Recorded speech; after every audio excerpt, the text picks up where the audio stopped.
All right.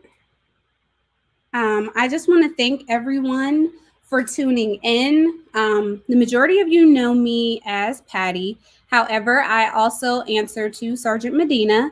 I usually like keeping my military life and my personal life separate, but lately the two have been colliding. So tonight we're going to be discussing the intersection of race and the military. And, this conversation is important because oftentimes military members are expected to stay quiet, not have an opinion, and be neutral. And then there are times when we don't know what to say or we don't want to say the wrong thing. So today I was able to pull some of, some military members who are from various ranks who were bold enough to speak their truth tonight and provide guidance for the way forward. Again, we aren't providing our political views or anything like that, but and we're not backing one movement or the other, but we want to put our rank down and have a conversation about our own experiences because this conversation is long overdue. So, with that said, if you'd like to join the conversation, please leave us a comment. I'll be reading them throughout the stream, and I welcome your comments, especially from veterans from other branches of service, because unfortunately, I wasn't able to represent every branch of the military. So it would be nice to have, some commentary from other branches. So if you see something that you would like to add an opinion to or your experience or you would like to clarify, just let me know. And with that said, I'd like to introduce you to my panel of guests. I have Lieutenant Colonel Aaron Jones, who is an Air Force fighter pilot, the director of operations at his base, and he's also the vice president for the Legacy Flight Academy, which upholds and sustains the legacy of the Tuskegee Airmen, where they do flight training, mentorship, and public outreach. Hi, sir. How are you? I'm good. How are you? Thanks for having us. Very good. Thank you so much for joining us. I know, you'll be joining us much later in the stream, but I definitely wanted to bring you on and introduce you, not just to the audience, but to our panel of guests and just thank you for participating and your willingness to do this. I'm happy to be here and looking forward to it. Thank you. Mm-hmm.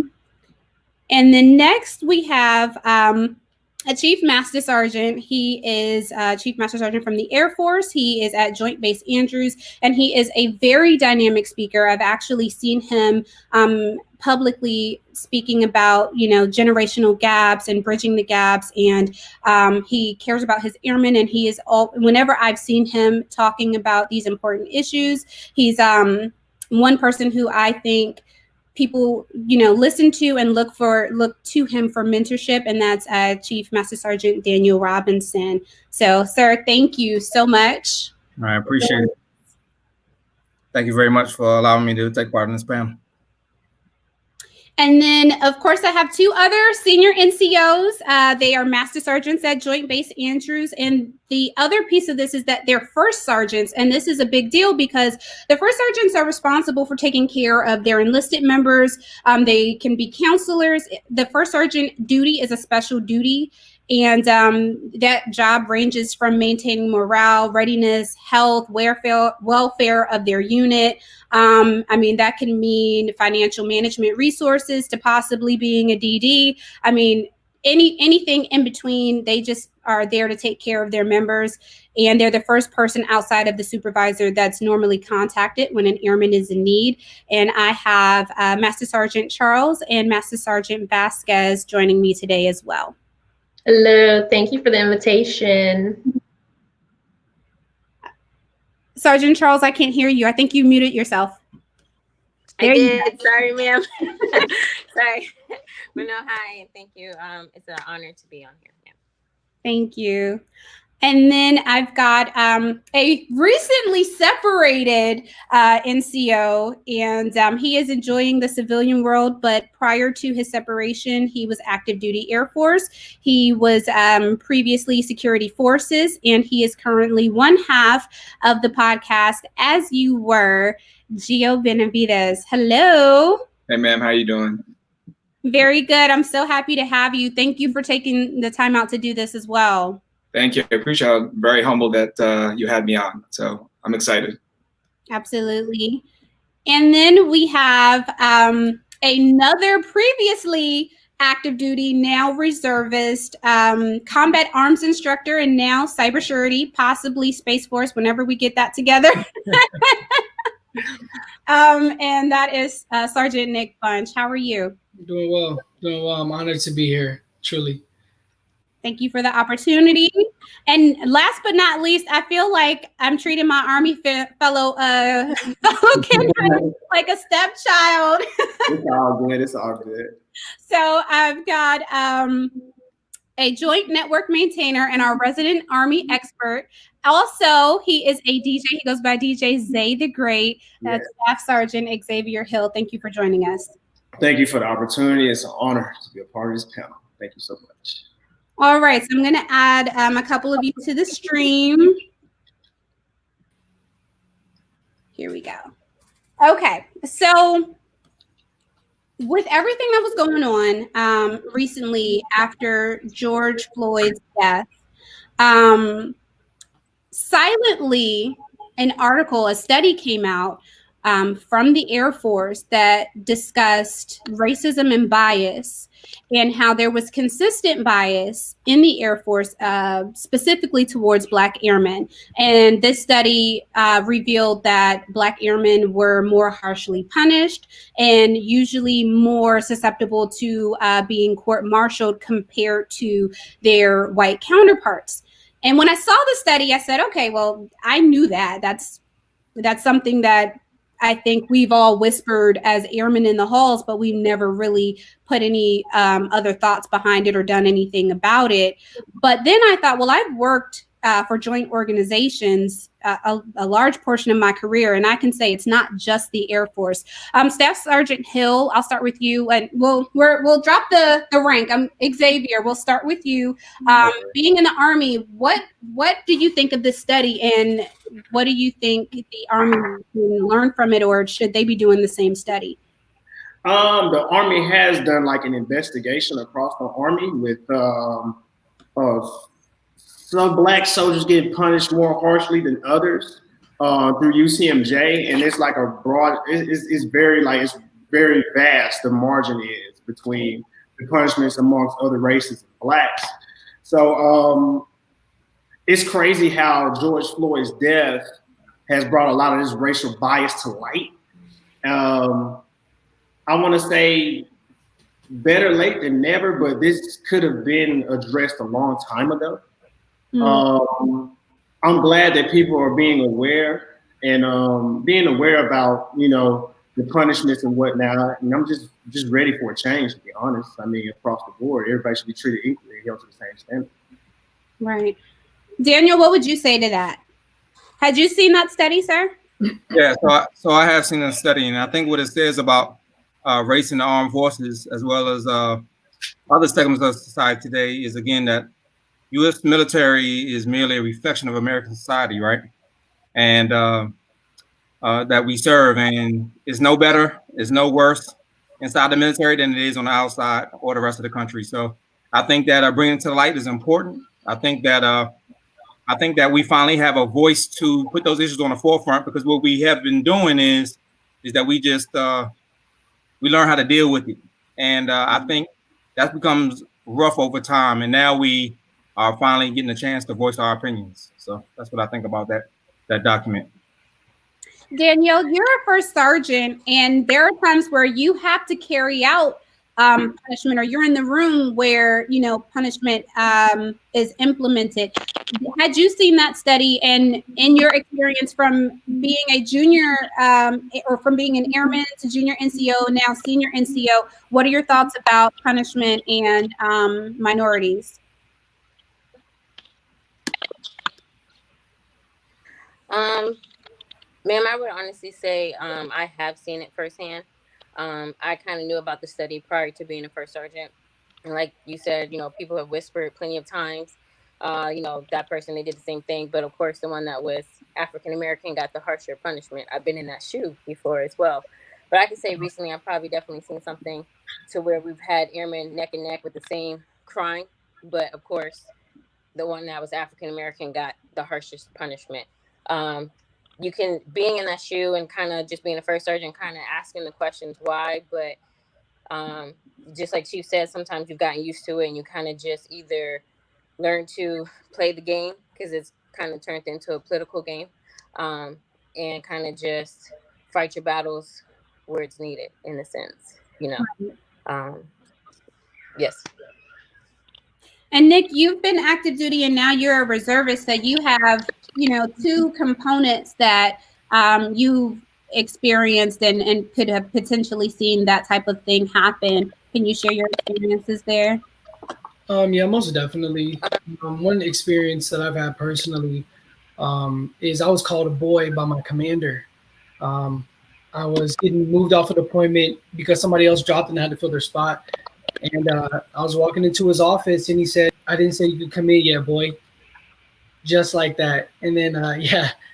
And then, so that, I mean, that really struck me hard. That really, really struck me hard. And there was multiple people there and we all heard it. And the chief, not going to say any names, but the chief who was black, he was right there next to him, said he didn't hear it. Mm-hmm. So it's really conflict of interest as well. So that was one of the defining moments that led to me getting out, especially knowing that I really just didn't feel like anybody had my back. And if something did happen, it would be worse for me than others. Right. Gio, you're recently separated, and you were previously security forces. So not only were you military, you were military police. What's been your experiences and what have you seen? So the career field I was in, it was very difficult as it is, just due to the fact of the crazy hours, just constant gear. Your body's always being broken down. Personally, have I experienced, prior to even getting into security forces, did I face racism as a brown man? I did. You know, I faced it in BMT, and I put it to two things: people fearing what they don't know, and then just being raised with hate. So I saw both sides. I saw ignorance on both. Ignorance of, you just don't know. So you have to educate people on what different ethnicities there are in the Hispanic culture, in the Black community as well. And then you just have people. And then when I went to my first base, it did not happen to me at my first base, but I witnessed it firsthand to individual of color. And it's something that it's weird when you're overseas. I was stationed in Aviano, Italy. Is when you're overseas, all you have is each other. Mm-hmm. So you kind of forget, in a sense, of what's happening in, quote unquote, the real world back stateside. But once I got back to stateside, I'm in Florida now. It hurts a little more now because you're back on home turf, basically. You kind of are living in Disney World in a sense. So when something like that happens, it's either nipped in the butt or it's passed or it's swept under the rug. So you get either extreme. Right. So that's been my experience thus far. Did you see any of that what was policing like as a military police officer? Did you see any preferences or prejudices? Because that's a whole other aspect of the military that, you know, where biases could run rampant and nobody really know or talk about. To be honest, we didn't.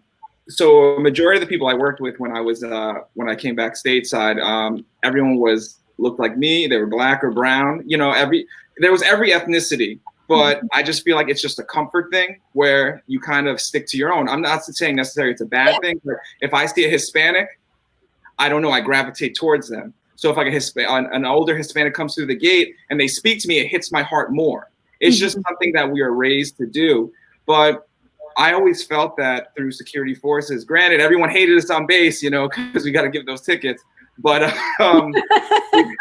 we didn't. There was no bias in the sense of who, if we pulled someone over or we had to detain or apprehend someone. There was no bias there. But in my career, I did know what I felt was sometimes it was the good old boys club. In the sense, whether it was Black or brown, whether it was a certain female, it was just a cycle that needed to be broken. And a lot of the younger airmen, I joined late. So when I got to MacDill, I was 30 years old at the time. So I noticed that with younger airmen, they're usually Hispanic or Black, that they were under a microscope kind of. It's like you had to babysit them a little more. They shouldn't have been that. but it seemed like that's what was happening. Mm-hmm. But then their white counterparts, it was not necessarily leeway, but they weren't looked at as much, if that makes sense. Absolutely. So one thing you said that I can relate to was that, sometimes if you saw someone who was Hispanic that would come on base, and you might have been a little more warm and fuzzy with them. And it is a level of comfort, because I remember when I used to work in the Pentagon, I was not expecting to see so many Black and brown people, because that is our pinnacle. That's where everything happens. So when you see Black and brown people reaching, that stature, or reaching that level of rank, it kind of does give you like, oh, there's another one. Oh, there's another one. And it's nice to see, because you don't always see that. I was coming from Dyess Air Force Base, middle of nowhere, where all of our leadership was white. And then, you come here to the DMV area, where a lot of your leadership looks diverse. It's much more diverse than what I experienced at my first duty station. And I'm going to bring in Sergeant Vasquez. I definitely didn't forget about you, ma'am. What has your experience been, especially because you are also a first sergeant? So luckily in my unit, I have only, we haven't had a lot of disciplinary issues. And the one we did, unfortunately, was African-American, but I was able to talk to my commander. So his punishment wasn't harsh in my eyes. It was actually pretty not bad at all. Something where he can recover from. But going to the status of discipline meetings with my commander, who right now I'm actually fortunate to have, I have a Black commander. Like, our whole leadership basically is African Americans. My senior is Black, I'm Black, my commander. So going to those meetings and seeing the statistics where African Americans are punished more harsher than any of the other races hit a chord with us, where we went back and we had deep discussions about it in the office. Me personally, I remember coming in as an airman, and I remember I had just had a baby at Lackland Air Force Base, and I decided to go back to work with a new hairstyle. And I remember my staff sergeant, being a white female, was like, I think your hair is out of regs, and literally took a ruler out and put it in the middle of my ponytail to measure it. So I remember having like situations like that. Or if something happened in the shop, they would mostly come to the African Americans, other than going to the other races, to see if it was one of us that did it. Right. Being in the military so long, being in just about 16 years, I've kind of, like Chief said, got used to it. I don't know if I've become numb to it, where I just don't even let it affect me anymore. But I can see that it really affects my airmen. And so now I just let them come in. If they want to vent, throw things, curse, yell, I just let them get it out, because I feel our leadership now with the George Floyd and everything going on, the protest and everything, they're scared to touch that topic. Right. They don't know what to say. They don't want to offend anybody. But I feel like it's just a topic where you just need to rip the bandage off and let your airmen vent. Let them get their frustrations out, because right now you have a lot of airmen that are holding things in. And I'd rather them get it out than take it out and get in trouble and become one of those statistics. So this question is for Chief and the two first shirts. Because of the position that you're in, and Capri, you mentioned the ruler. I had someone do the same with me. I had braids. I went from the short hair to braids. And of course, they don't know how to approach that conversation. And then there's the, oh, well, I don't know, that might be fattish. Let's measure it. I had someone measure my hair with a cat card. So because you are responsible for setting the standard and implementing the standard, where is the line where you're like, okay, that's nitpicking because that person is of color, versus no, you're actually out of regs or you're doing something wrong? Do you feel like you're walking a fine line, being Black, having to implement those standards? I'll start with you, Daniel. So no, I don't have any issue implementing the standards. I think that it's very easy because if you're out of regs, you know you're out of regs. You know, what I do have a problem with is blatant ignorance for the rules. I don't care what color you are, really. You know, so you know, if I have a Black person, blatant the rules, it might be a different way I connect to them.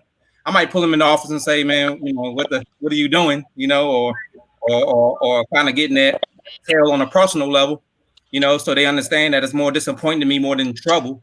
But I have seen also, you know, I'll take an example of a young man. He was happy, he was sharp, had his uniform on, but he had something on wrong, and he was belittled in front of everybody.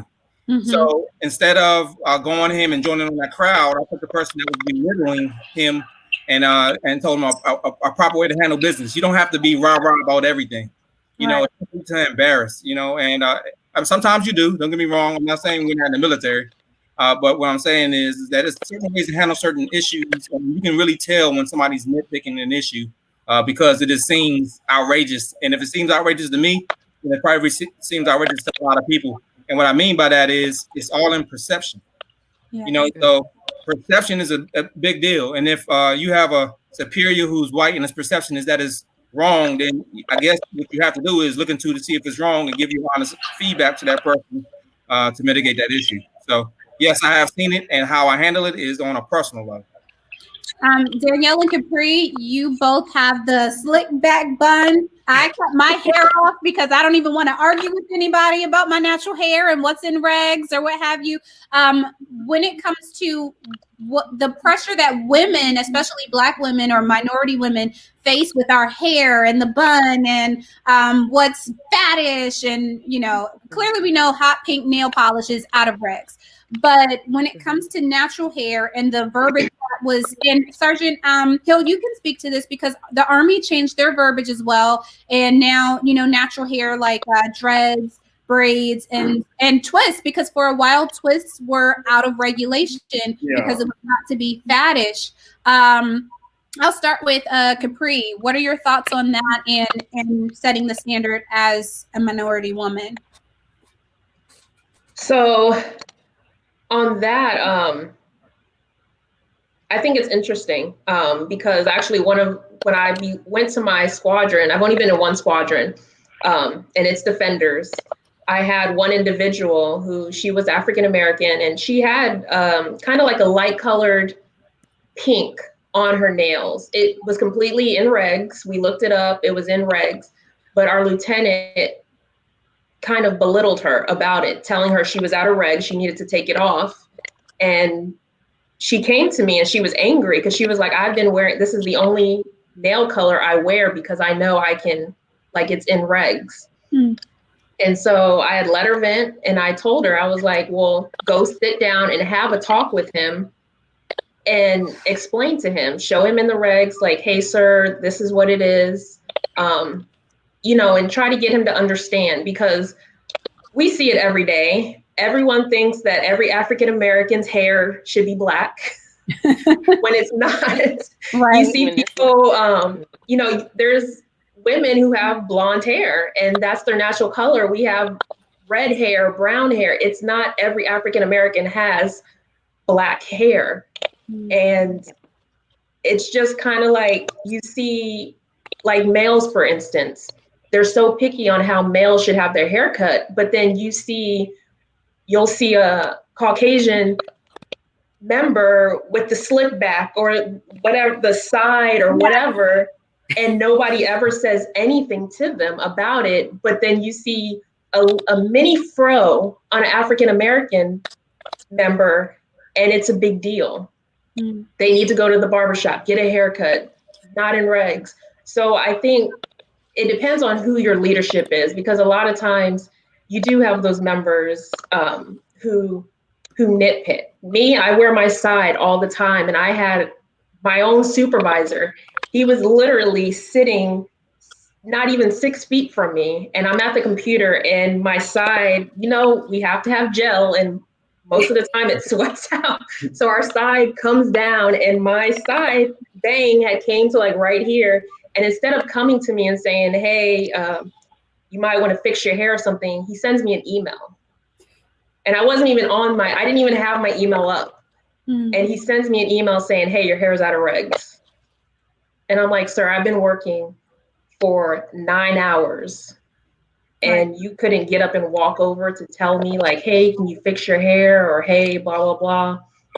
So to me, it's like little things like that. I don't think people realize that we're all different. Right. So when it comes to African Americans, they feel like everything we do is, to me, this is in my eyes, my personal opinion, everything we do, whatever, if I come to work tomorrow with braids in my hair, if I have cornrows, oh, it's a faddish. Like, It's radical. Yeah, it's something where I'm gonna get pulled aside and I'm gonna get talked to. Where and they're lucky that your baby hairs lay down, ma'am. I have to have a relaxer because my baby hairs don't do that.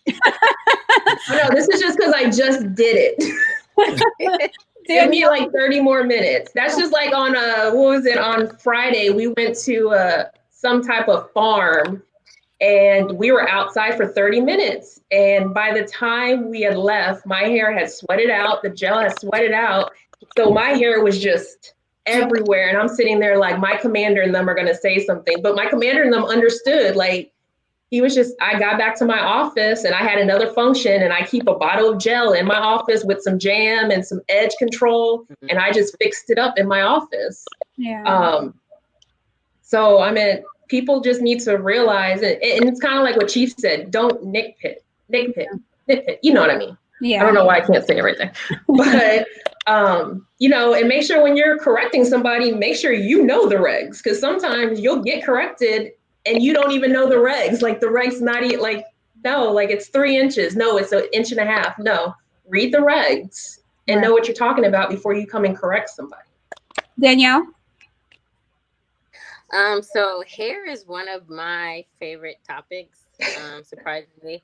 I remember being that airman who had to carry the AFI in her pocket because I was that airman that had blonde hair when I first came in. It wasn't super crazy blonde, but it was blonde. And of course, in the AFI, you know, my first base was in Minot, North Dakota, and I was security forces. So there wasn't a lot of many Black women there. So of course, you always stand out like a thumb. And so I remember just being that airman to where show me in the regs where me as Black cannot have blonde hair. Because I have family members, like Capri said, we have, in Black, we have red hair, blonde hair. I'm of lighter skin. So to me, it was a natural hair color. You know, of course, I didn't change my hair color. I was one of those stubborn airmen when I first came in. I've evolved. But, you know, even with that, where now as being a first sergeant, I've had to fight with NCOs because I say, where does it say to where they have to be white or Black? Because if you notice, a lot of white airmen or so are not naturally blonde. You can see the roots. A lot of them are dark, you know. So why can't my airman that is African American wear that color? I always should tell them, get a natural color that suits your skin tone, you know. Right. But I also have, especially now recently with natural hair, I've had to fight also battles to where some people's hair is different texture. Yes, mine are slick. Some people have curlier hair. It's not nappy and it's not in regs, you know. It's just a texture, you know. And having to educate my Caucasian colleagues, if you say, you know, because, and I remember being in Korea and I used to hate to where the males felt like they couldn't correct us females because we were Black. You know, they were always scared to approach us. And it's not like we're out here yelling at people or cursing out people, you know. And I never understood that. And maybe you gentlemen can also educate me on that piece to where you as a supervisor, if your troop or so needs correcting, why go to the Black female to correct another Black female where you can correct them yourselves, you know? And maybe you guys can, you know, enlighten me in that, because I've always been that one, Aaron Charles, can you come here and talk to this person? And sometimes they outrank me, but I had to tell them about their hair, which never made sense, you know, just because sometimes they were scared they felt as a Caucasian male or so, they couldn't approach a Black female on their hair. And I, again, like I said, I never understood that. And so, like I said, hair is a very touchy subject to me because not everybody's hair is the same. And as long as it looks neat and it's presentable, I think you're good to go. Now, granted, I've had airmen to where I've had to come up to, and of course, there's, like Chief said, disappointing. It was an African American female, and she was totally out of regs. I mean, I don't know what that was. And she was like, "Well, I'm a reservist."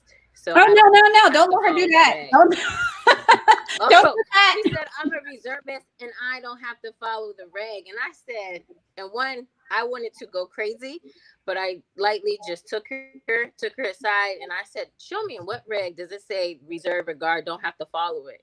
You're making us, you know, you get what I'm saying? It sometimes makes me frustrated because you're putting that stigma on us where you have that, you know, mentality to where, see, look, why you had to go do that? You get what I'm saying? Knowing that that's out of regs, and it doesn't matter if you reserve or guard, you wear that uniform, follow the AFI, follow the regs. You know what I'm saying? Absolutely. So I've had a battle with when it comes to hair and female and African American in the, you know, in the military. So it's very touchy for me.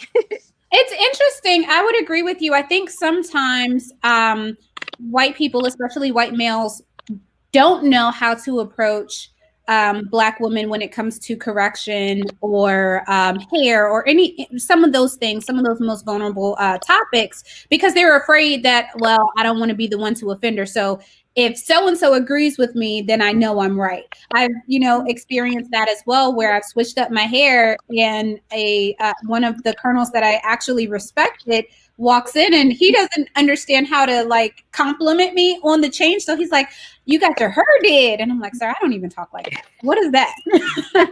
So, yeah, I agree with you. Before we move on, I want to give the floor to Xavier, because I don't know if you see any of these things in the Army, and well, I'm sure you do. Yeah, you all are much more strict in the Army than we are in the Air Force, especially with women. So can you with the hair piece, I mean, there's a lot of nitpicking as well. They pick and choose. You know, I've seen it a lot during my 10-year tenure in the Army. The Army is a little bit more aggressive with the approach with hair. Like, you get put out there like in front of everybody. Like on Monday mornings, we have formation, we have in-range inspection to see, did you get a haircut over the weekend or your regulation? Just, you know, for our platoon sergeants to look at us. And sometimes a lot of people get blowed up in front of formation. Back then, it was a lot blowing up. Very rarely you seen somebody get pulled to the side. Yes, I've seen people use cat cards to measure hair. It's crazy. I don't know why they do that. As long as it looks clean, and as long as it looks clean and presentable, it should be okay. Hair color.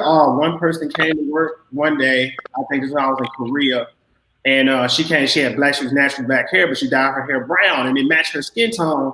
She got lit up and got a counseling and everything. And I'm like, in the regulation, it stays as long as it looks, you know what I'm saying, natural color is crazy. So we're a little bit more aggressive with it. It's gotten better over time. I'm glad that the regulations, ethnic hair, you can have dread, sister dreads, twists, whatever now.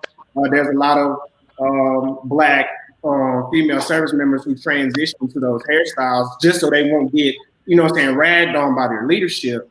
So a lot of people, it's just a lot of Caucasian counterparts have to like really learn what those hair textures and take the time out to research that and look it up just the same way I did. Coming up, I mean, I had to, because I've seen everybody get picked. I'm like, whoa, like, there's got to be something going on with that, with everybody getting picked on it.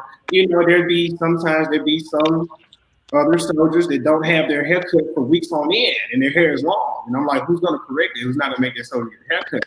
You know me, and I used to get a haircut every week just so I wouldn't have to hear nobody's back.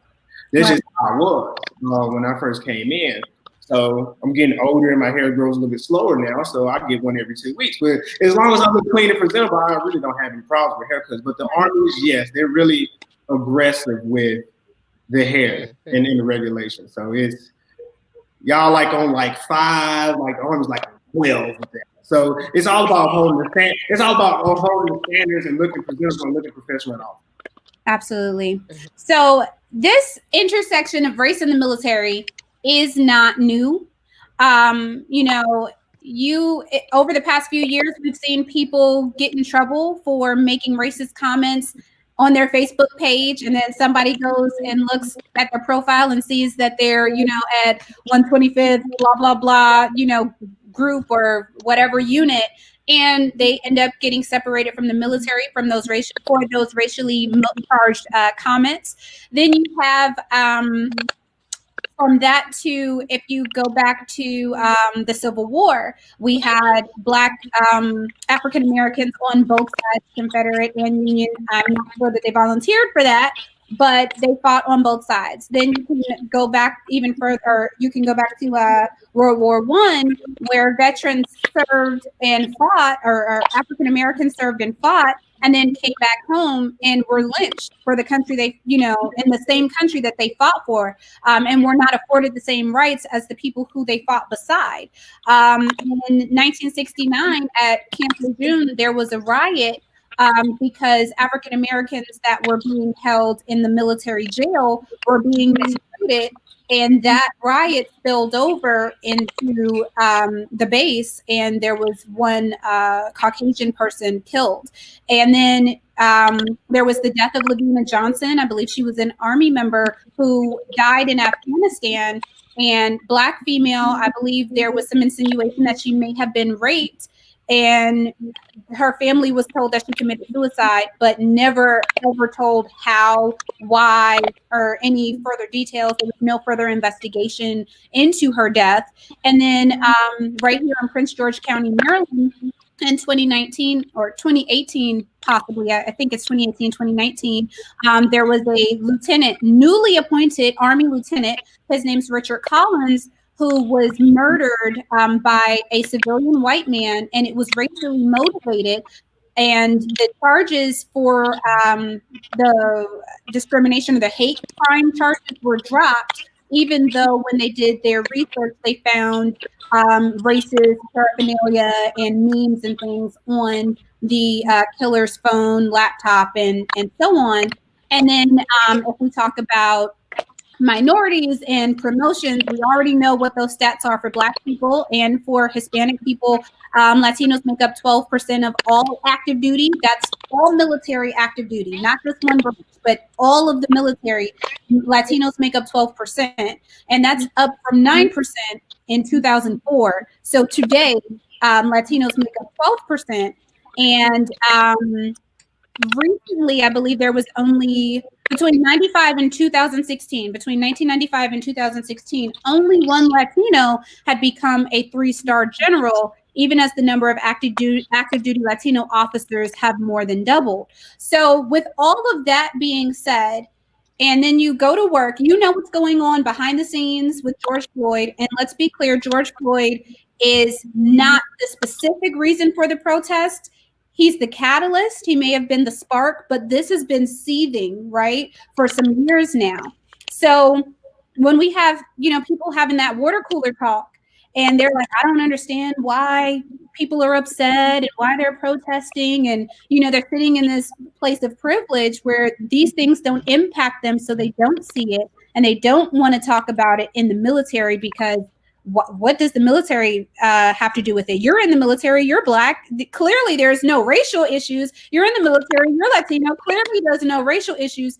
Starting with you, Gio, what would you say to someone who would say to you, there's no issue with race? Why would we have that discussion?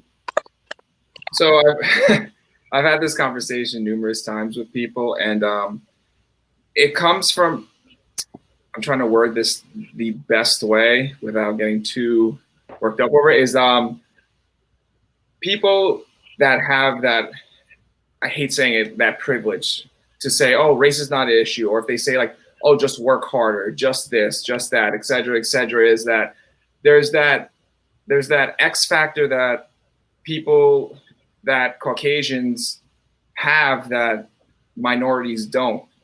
So, for example, the whole thing with the hair, correct? And the whole thing of young airmen being put under a microscope and everything like that.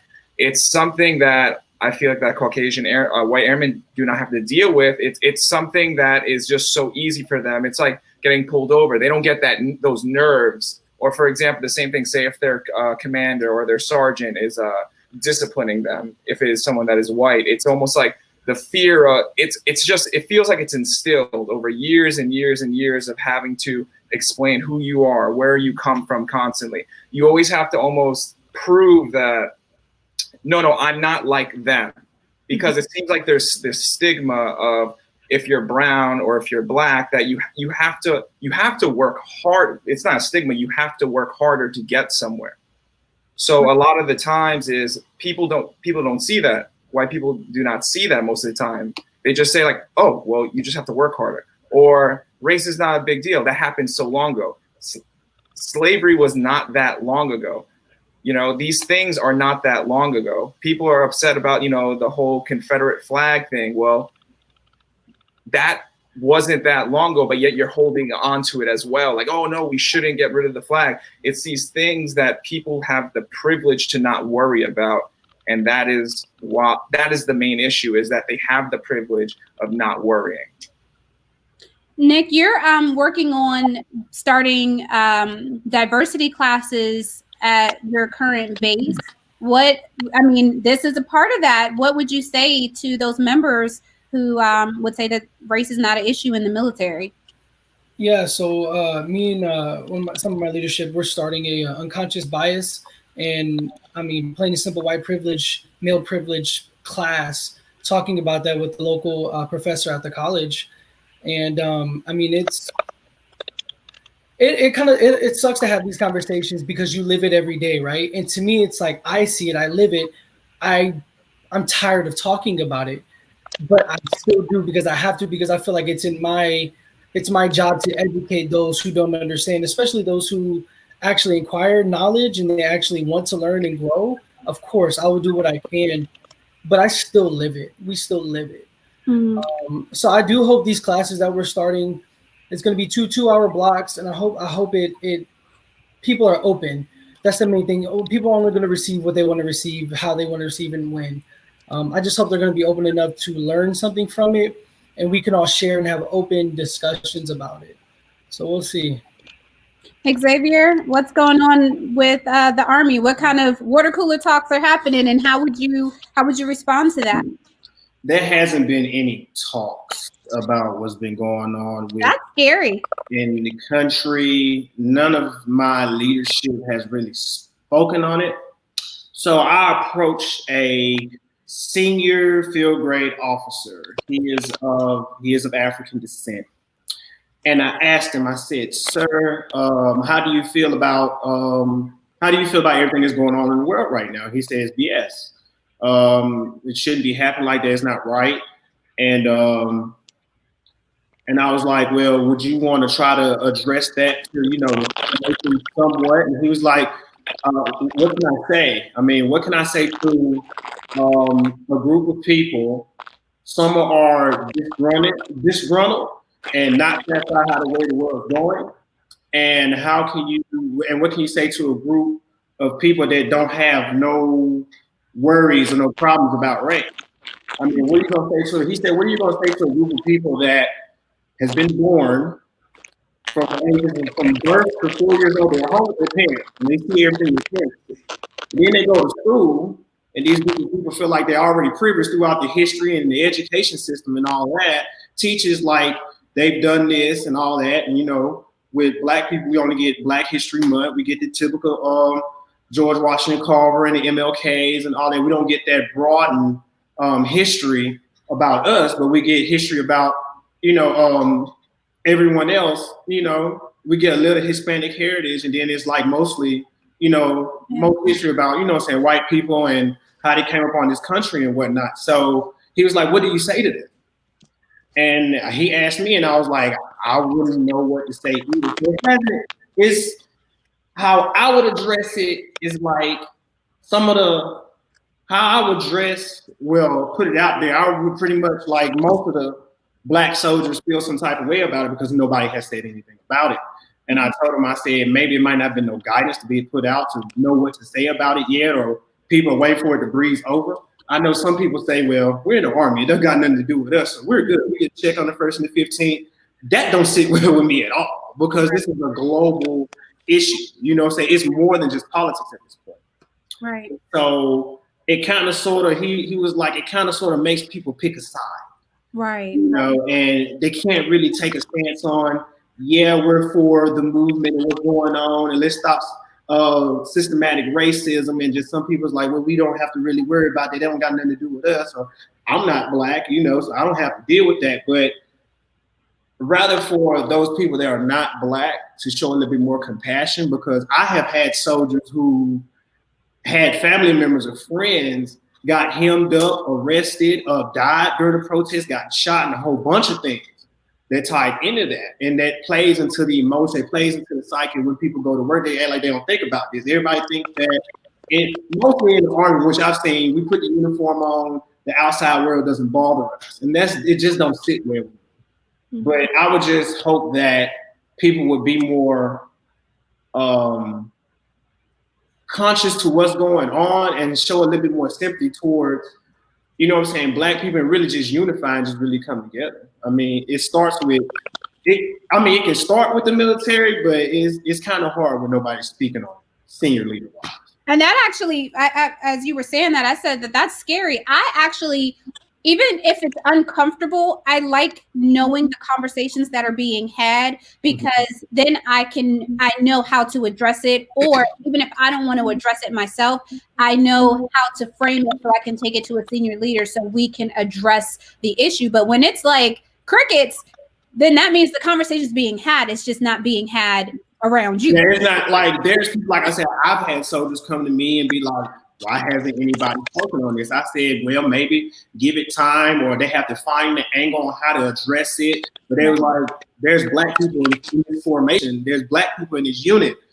Like, we're not supposed to feel no type of way about this. And I'm like, you can't really have somebody, because most of my leadership within my brigade is mostly first sergeant commanders. They're white. So like, what do you expect them to say when the issue is not really, what's the word? The issue is not really necessarily like affecting them. How can they, try to show empathy or whatever? How do you expect them to do so? Right. Yeah, like I said, I had my small talks in circles with black soldiers, and I told them, I said, what you got to understand is you have to remain positive and keep a level head. And hopefully with the protests and the movement, I mean, we couldn't even go to protests because, due to COVID-19, every base had their restrictions. It wasn't safe. And I totally understood that. We don't go to we were told not to go to protests. And plus we had a curfew instilled too at that time. So that made sense. I mean, yeah, would I like to go to the protest? Yeah, but for my health and safety, I totally understood that. Right. Okay, so Xavier, stick around. Don't go anywhere.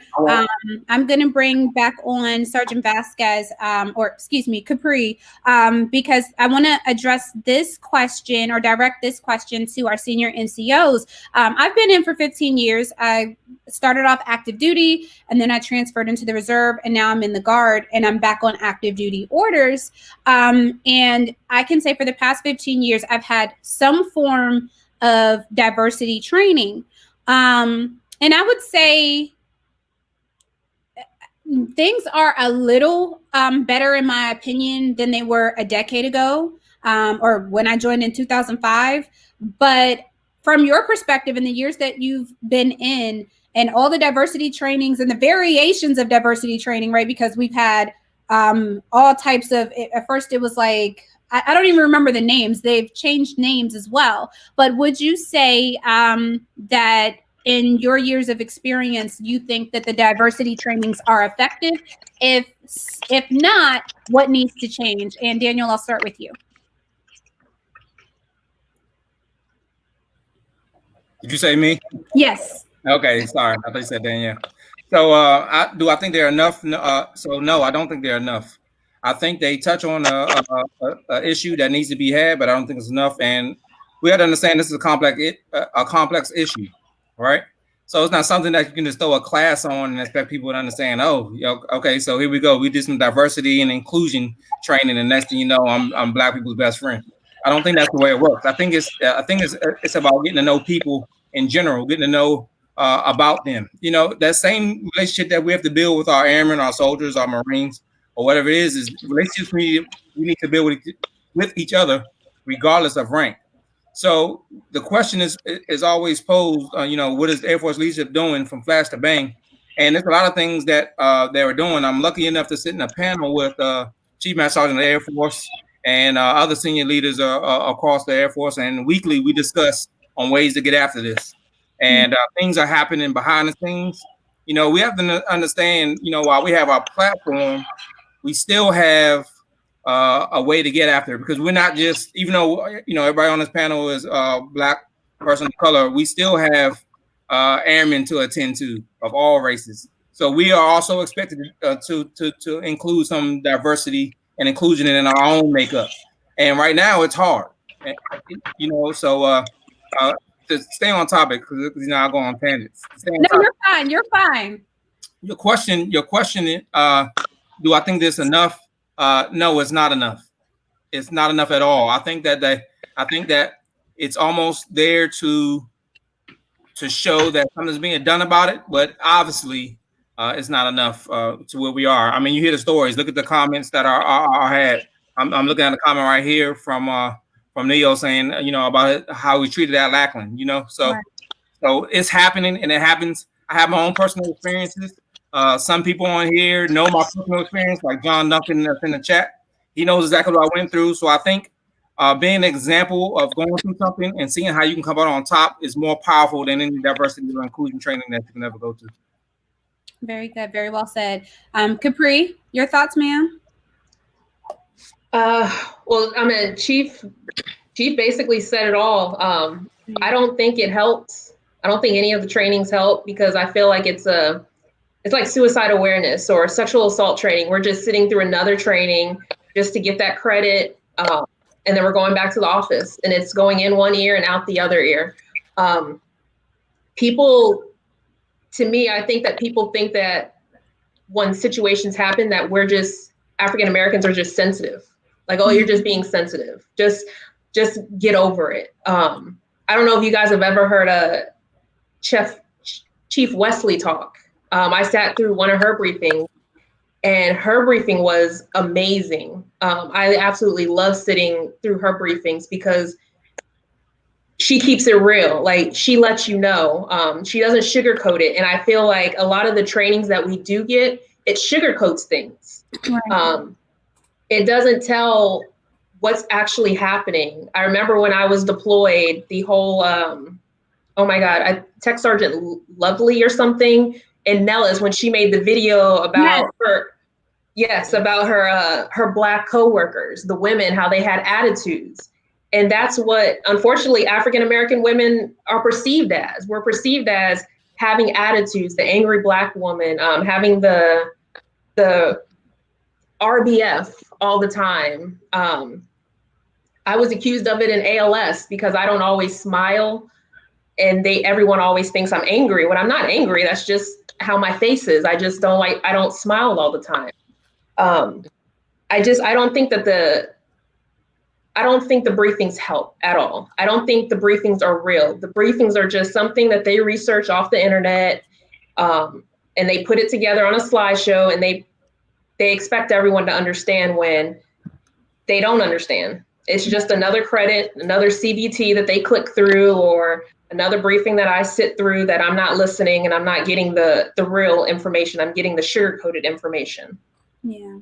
So I think we're always gonna have issues, unfortunately, in my opinion. And that's why, like Chief Wright, when he put out that whole article about he's a Black man. Yeah. Because at the end of the day, we're all military members, but I'm Black first.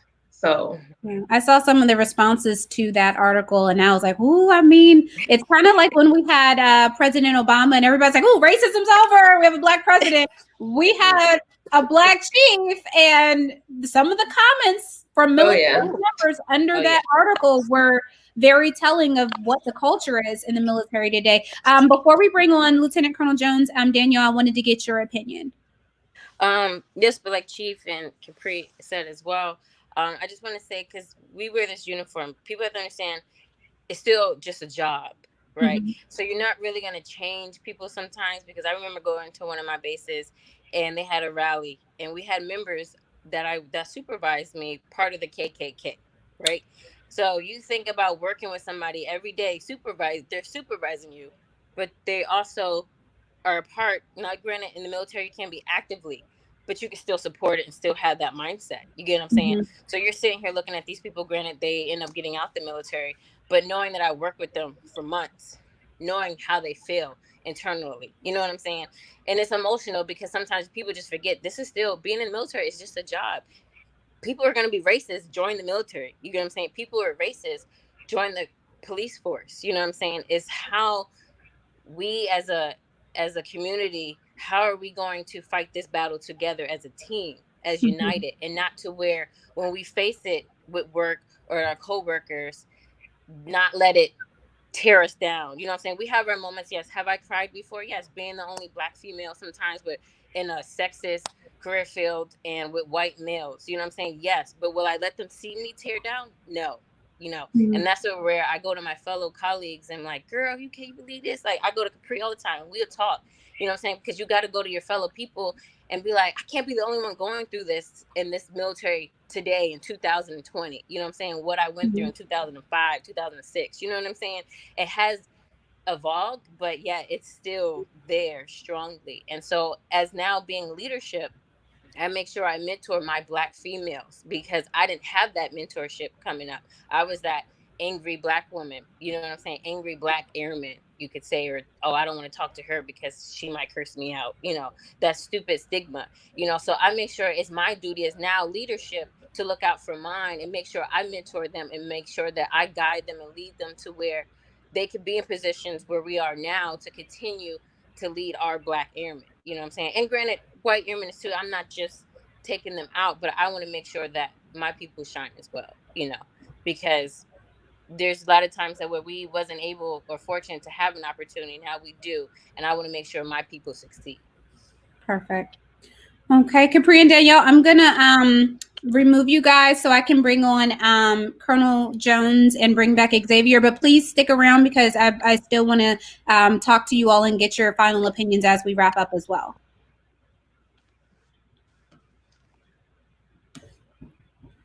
Okay, Colonel Jones, thank you for being so patient. Oh, Is it no. appropriate if I call you Aaron because I said Yes, no ma'am. rank?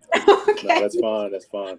Okay, so you got to hear the conversation, you know, that we've been having, and we went over a little bit, but I'm hoping that you've got at least another 30 minutes that you can spare, if that's okay. I'm here until you guys don't need me anymore. Okay, so what are your thoughts on what you've heard, especially you know, as what would be considered a senior leader in the military, and what have your experiences been? Well, first of all, I think everyone's, for taking the time out of their night and kind of addressing the situation. This is an uncomfortable conversation to have. It's comfortable when we're in our sectors and we're able to engage with one another, which is important, as she was alluding to earlier. But I also think that it's important to get uncomfortable get comfortable being uncomfortable having these conversations with folks in our squadrons as well. I took down a little bit of notes and things that I felt like were important and kind of things that you guys hit on. And just not to sway one way or another, but just to kind of highlight some facts or some points. First of all, mentorship, right? We talked about that as well. Just because it was just briefly mentioned just a second ago. The one thing that I want to point out is there's a lot of folks that don't look like you and I that are on our team. They're all for racial equality within the military, within the United States. So it's important not to exclude the individuals that are genuinely concerned and trying to have that conversation, right? Because there's a lot of them out there. The point being is some of them don't know how to approach the conversation for fear of being labeled as a racist, right? So Dr. Tatum talks about that in her book, is that there's a lot of people that are genuinely curious on how to resolve the issue of racism, but they don't know what to ask, who to ask, and when the timing fits to have the conversation. So I would say be genuine in how you approached and understand if someone's asking you a question, try to read the room and understand the situation that's going on so that you can effectively communicate with them and get their questions answered, because there are folks that want to know how to make things better. To that point, I would say the diversity and inclusion trainings that we go to, I think, are kind of convoluted in the sense that they're not meant to attack the conversations that we're having or the situations that are occurring right now in the military or in the United States. The diversity and inclusion is, in my opinion, is a completely separate topic.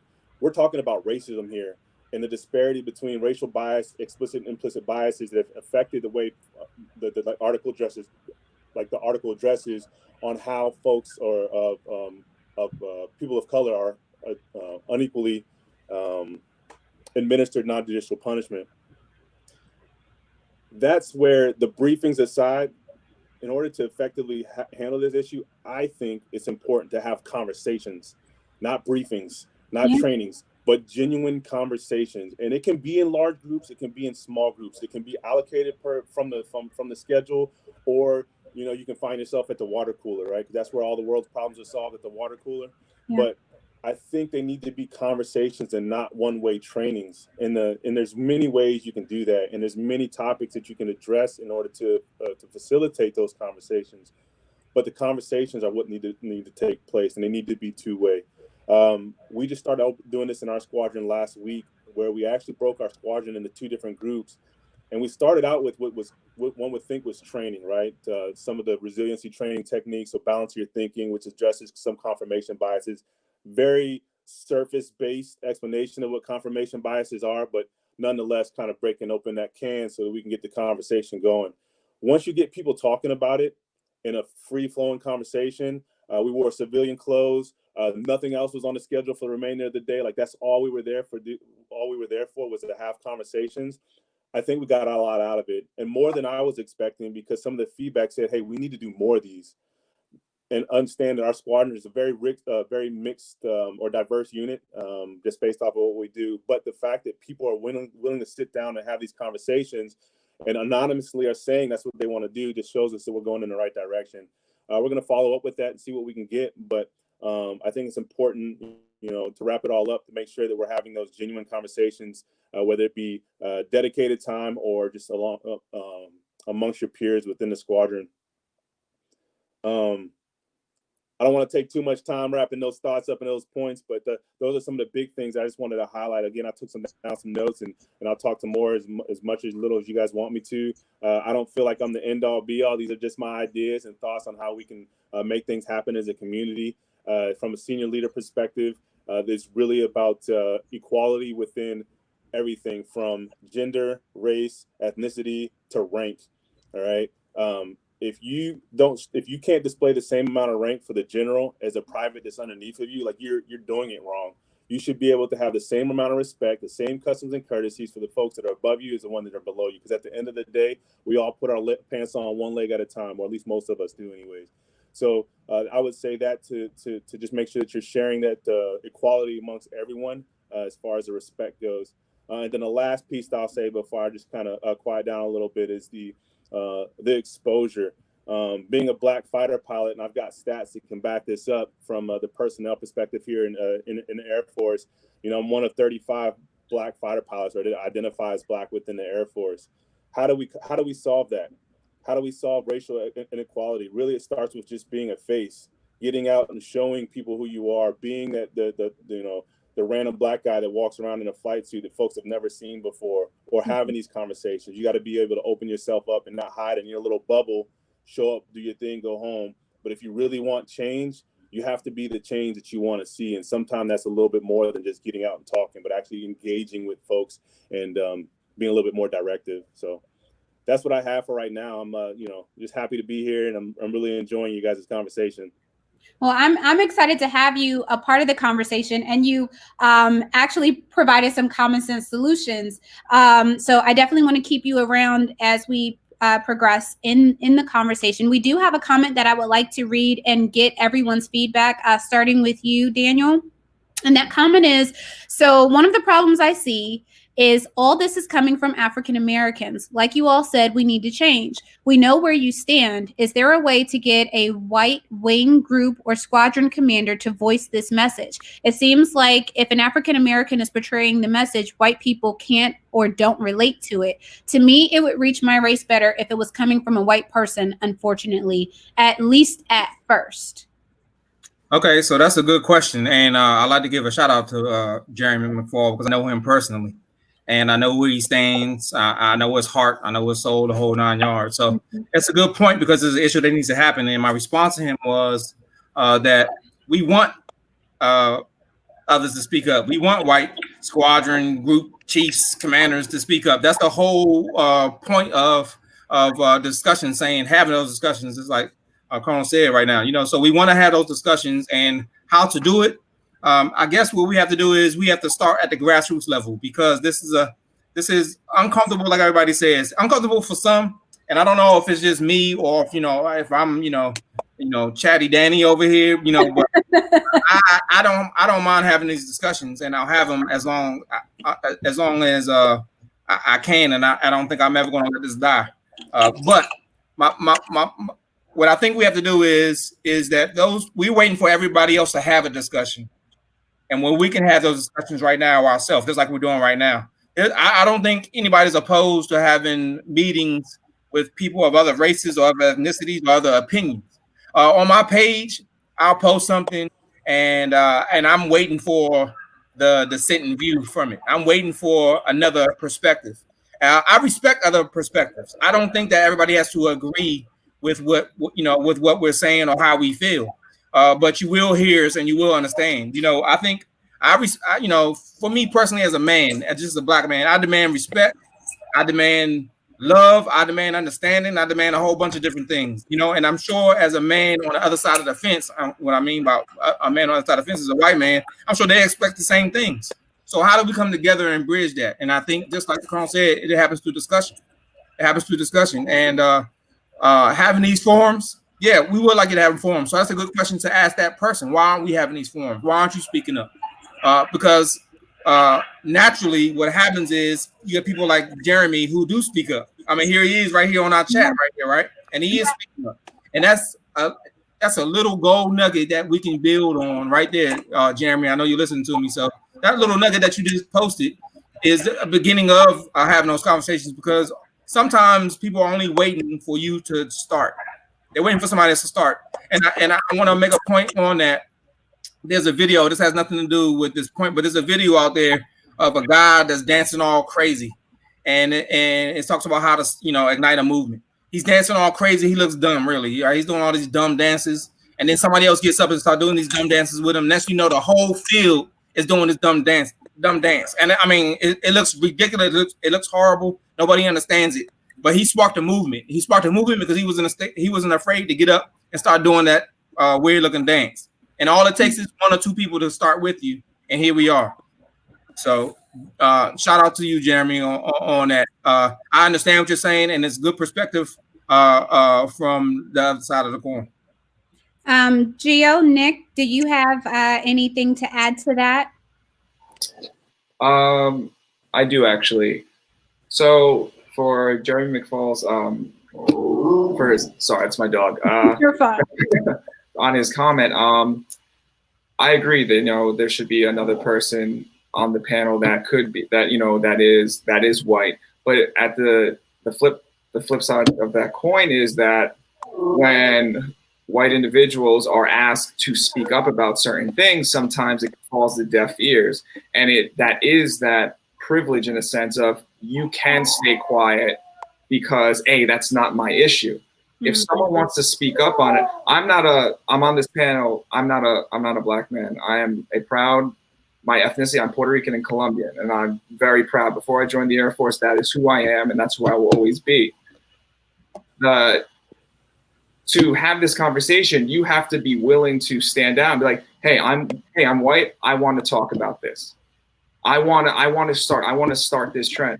For example, I always believe in leaving a place better than what you found it. So prior to leaving, I made it a point to speak to the senior and the chief about things that need to change in our squadron. I feel like a lot of the times is, our commander is white.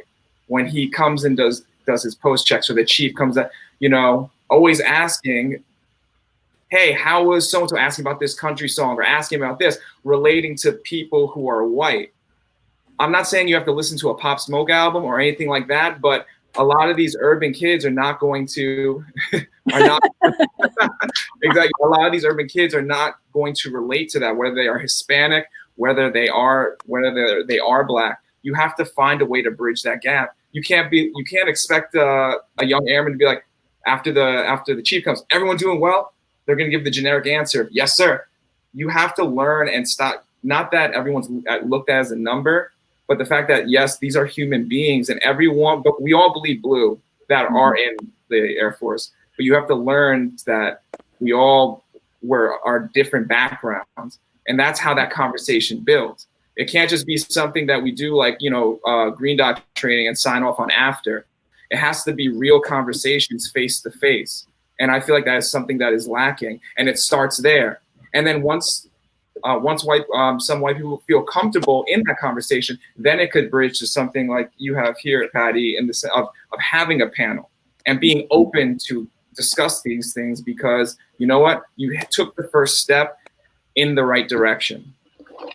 Very, very true. And the interesting thing is, and we're going to get to what motivated me to do this panel here in a second, but a couple weeks ago, I didn't see anybody saying anything, and not publicly, not prominently. And I was looking for some military leader. I'm just sitting here like somebody's going to say something, and I didn't see it. And eventually Chief Wright did have a town hall, and it did happen. But up until, go ahead. Sorry, sir. Go ahead, Daniel. No. I want you to finish what you're saying, but I just want to say real quick that people didn't see out front him saying something, but within minutes he had us all on a Zoom chat, and he was more fired up than any of us can possibly imagine. So so in those forums, what I told people was that they had to give him, we have to give these people a chance to process stuff too. He is a black man. He is suffering the same stuff. He has dealt with the same stuff that we're dealing with. So he has to find out how to form his message. He had to, he has to checks and balances that he has to go through. But trust me, I mean, not even 20 hours later, we were all in a Zoom chat discussing ways of how to get this issue, and we're still doing it. I'm missing a meeting, planning meeting today for this chat to keep getting after it. So he's very active and engaged, and I think it just took time for people. And this is not a defense of Chief Wright. I'm just saying that senior leaders have been getting after it over, maybe not publicly. He's the most public, prominent black male that we have in the United States Air Force, and I'm just letting you all know that he was definitely engaged.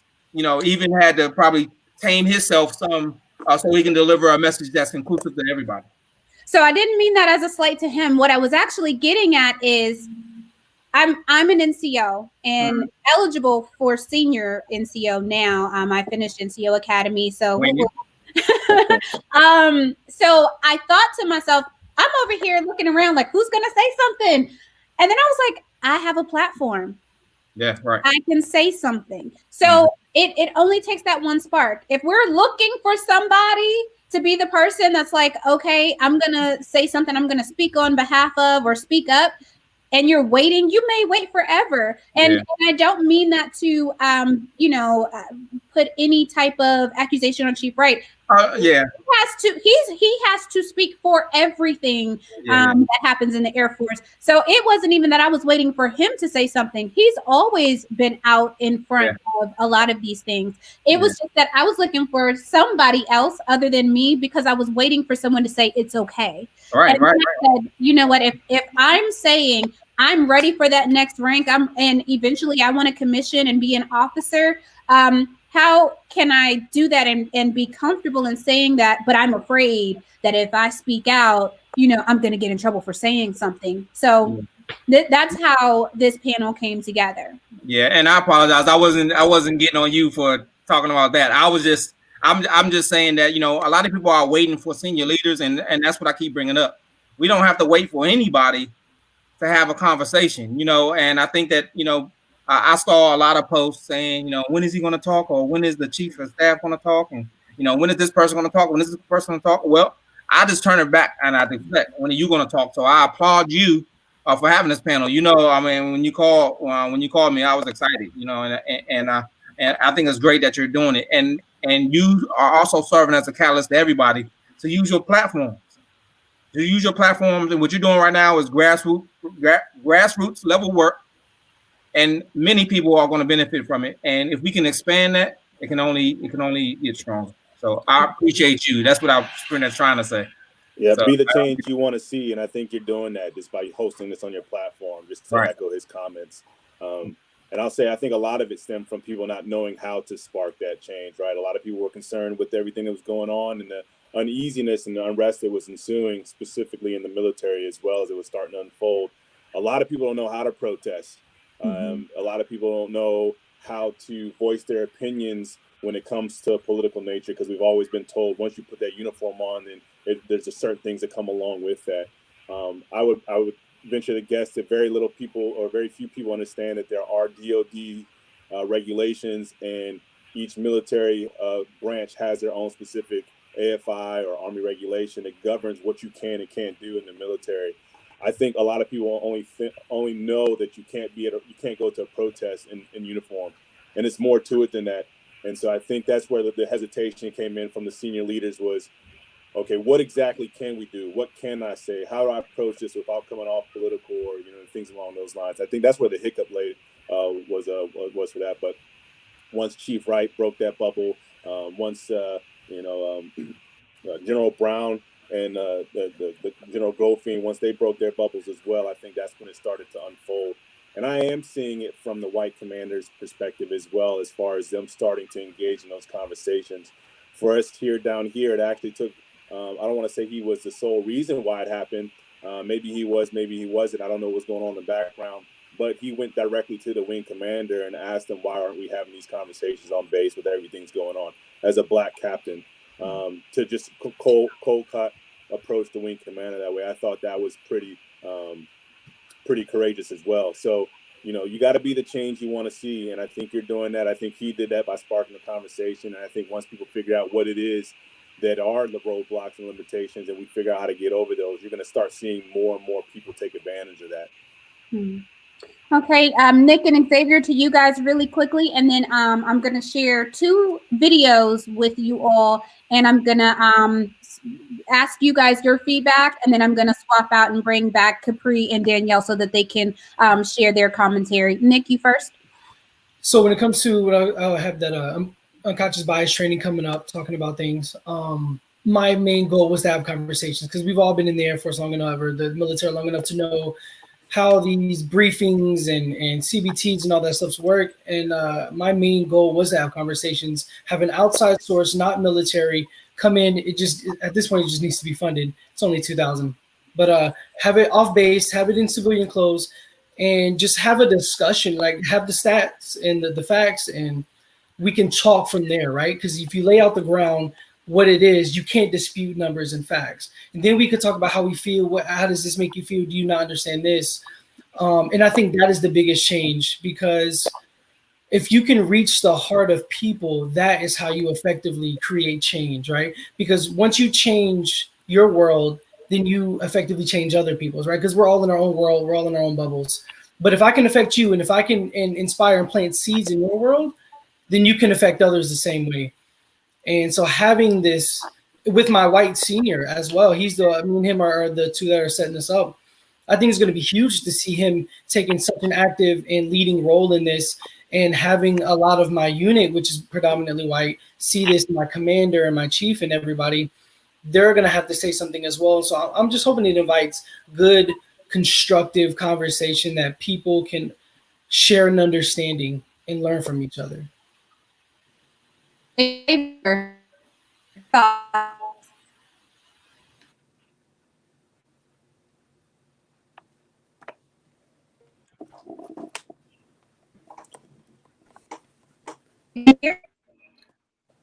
can barely hear you. Yeah, like, you're chopping up bad.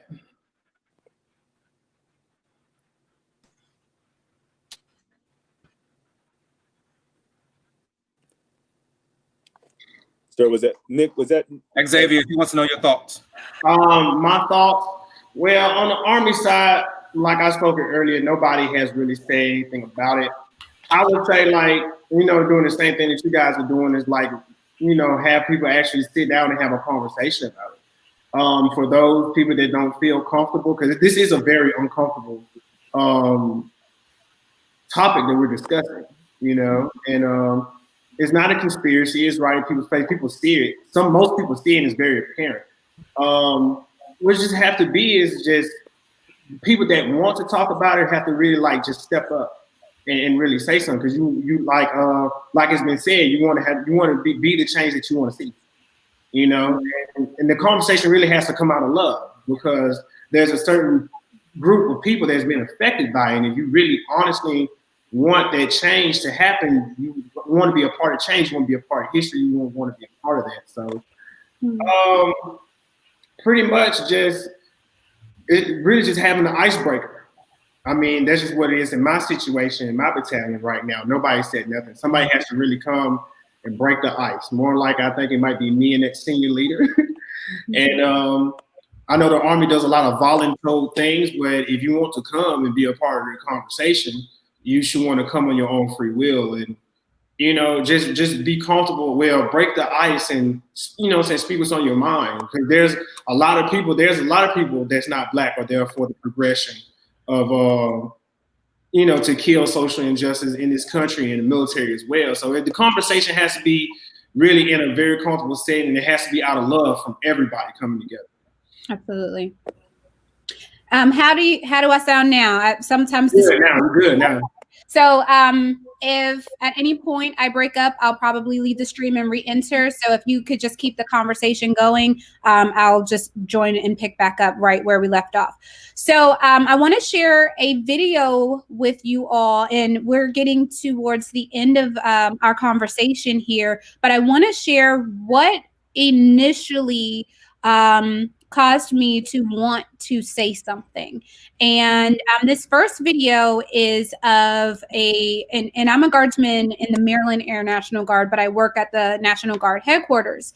And so I know guardsmen who volunteered to go out for the protests, but they didn't think that they would somehow, you know, become the enemy or be looked at as villains, because they thought, you know, they were doing something good. And I saw two videos that went viral. I'm going to share them with you all and ask for your feedback. But they made me think, like, wow, you know, people really don't know what it's like for us and how we feel, you know, being in the military and that intersection of being a minority. So this first video is of an airman. Oh, no. He's he's a soldier in the DC National Guard. And he was at one of the protests. I'm going to play that now. He's saying it. I'm Black and I'm proud.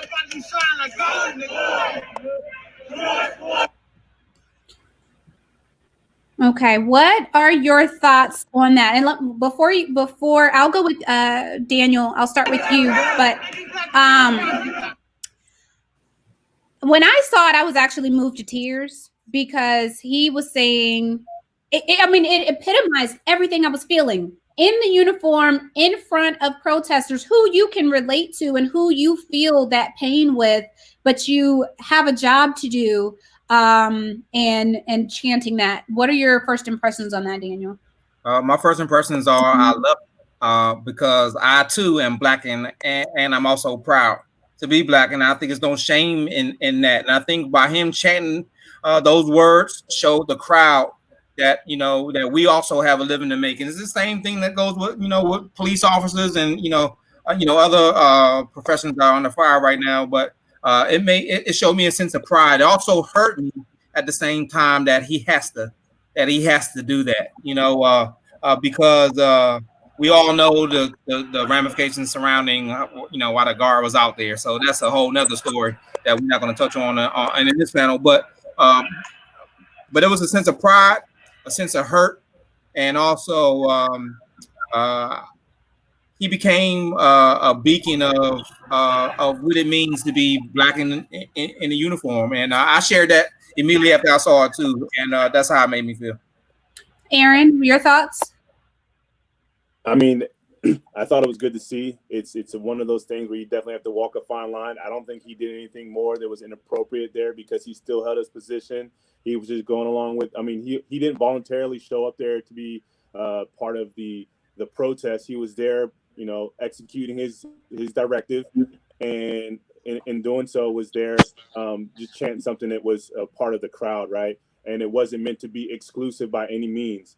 I think that if you get deeper into the AFI specifically, it tells you that, you know, you can't be there and it's an extremist, it's a supremacist, or anything that's going to be exclusive or derogatory. I don't think what he was doing was derogatory. Again, he's Army, so, you know, don't hold that against me as far as not knowing Army regs. But it didn't bother me. What would bother me is if he got unfairly treated, and you know, the chairman of the Joint Chiefs, General Milley was doing his photo op with the president. And not that he can't support the president, and he's supposed to, but I think that was just as well as those are the same things. Him walking with the president to do that photo op, and that Black Guardsman chanting "I'm Black and I'm proud" while on duty, they're the same. So if we're gonna hold him to a specific standard, then it needs to be consistent from the top down, right, or the bottom up. And like I said, if you can't show the same amount of respect and customs and courtesies for the men and women underneath of you as you do for the men and women above you, then you're not in a position to be a strong leader, in my opinion. So leadership and consistency is really what it comes down to. So I don't have an issue with it. This was my actually first time seeing it was when I was preparing for this panel. But again, he wasn't there being divisive or exclusive. So and he was still conducting he never left post. He never jumped into the crowd and started doing what they were doing. He stood his ground and just slowly whispered underneath his mask what they were chanting. You know, he didn't raise a fist. He didn't do the Tommy Smith, John Carlos 1968 Olympic fist. It was none of that. It was a simple, you know, I'm Black and I'm proud. Just coincidentally enough, he happened to be in uniform. Xavier, he's a soldier. Had you seen that video? Yeah, I've seen it multiple times. It kind of sort of gave me a sense of pride because, he had to stand his post and he was there to ensure that the protesters didn't get out of pocket. But at the same time, it shows that us in uniform, you know, we're Black before we put on this uniform, and we don't want to see our people go through that as well. Yeah, he couldn't protest, but it kind of sort of showed that, you know, he's with the I mean, it kind of shows like he was a symbol for the military, that we're still for the cause, even though I was kind of sort of heartbroken when I first saw it because he's like torn between the two, you know. But at the end of the day, I took a more positive, I took more a positive side to it because, you know, if he wanted to, if he wasn't in that situation, he'd be in that protest. But that was showing everybody like he's still like he's not with, you know, any other junk that's going on. Yes, he's in uniform. He has a job to do, but at the same time, he's still Black and being proud of who he is. He's just doing his job. That's it. But at the same time, he was just showing his pride. I'm sorry. One more point to that as well is that I think it's a great way to shows the sign of solidarity as well, right? Mm-hmm. Because in my opinion, him doing that without showing exclusiveness was there, and that's a way to de-escalate the situation as well, to kind of show them, hey, we're not here to hurt you guys. You know, we're on your team, we're here, but we just want to make sure things are peaceful. That's how I look at that. Mm-hmm. Is the way to keep the situation calm, cool, and collected. You know what I mean? And versus being the other way around. And I think it's part of the other video too, where you see the guys, they're coaxed into taking a knee, which he's like, hey, I'm not going to join your protest. I'm not going to walk with you. But, you know, if me taking a knee shows you that I'm here for you, but I'm also here to do a job, I think it's one and the same. And I think it shows great restraint and ability to keep the situation from escalating to more than what it should be. And really quick, Danielle, can you provide some feedback as well? And then I want to show this next video before we get to our final thoughts. Yes, ma'am. So just real quick, I think everybody said it well, but I also feel that he was very professional. You know, he did what he did. And like you said, I was very emotional as well. But I also did see a video, and I'm not quite sure if you guys saw a video, to where they had a military member in color where the Black people were very nasty to them and cursing and screaming and said, "You're not Black, yada, yada, yada."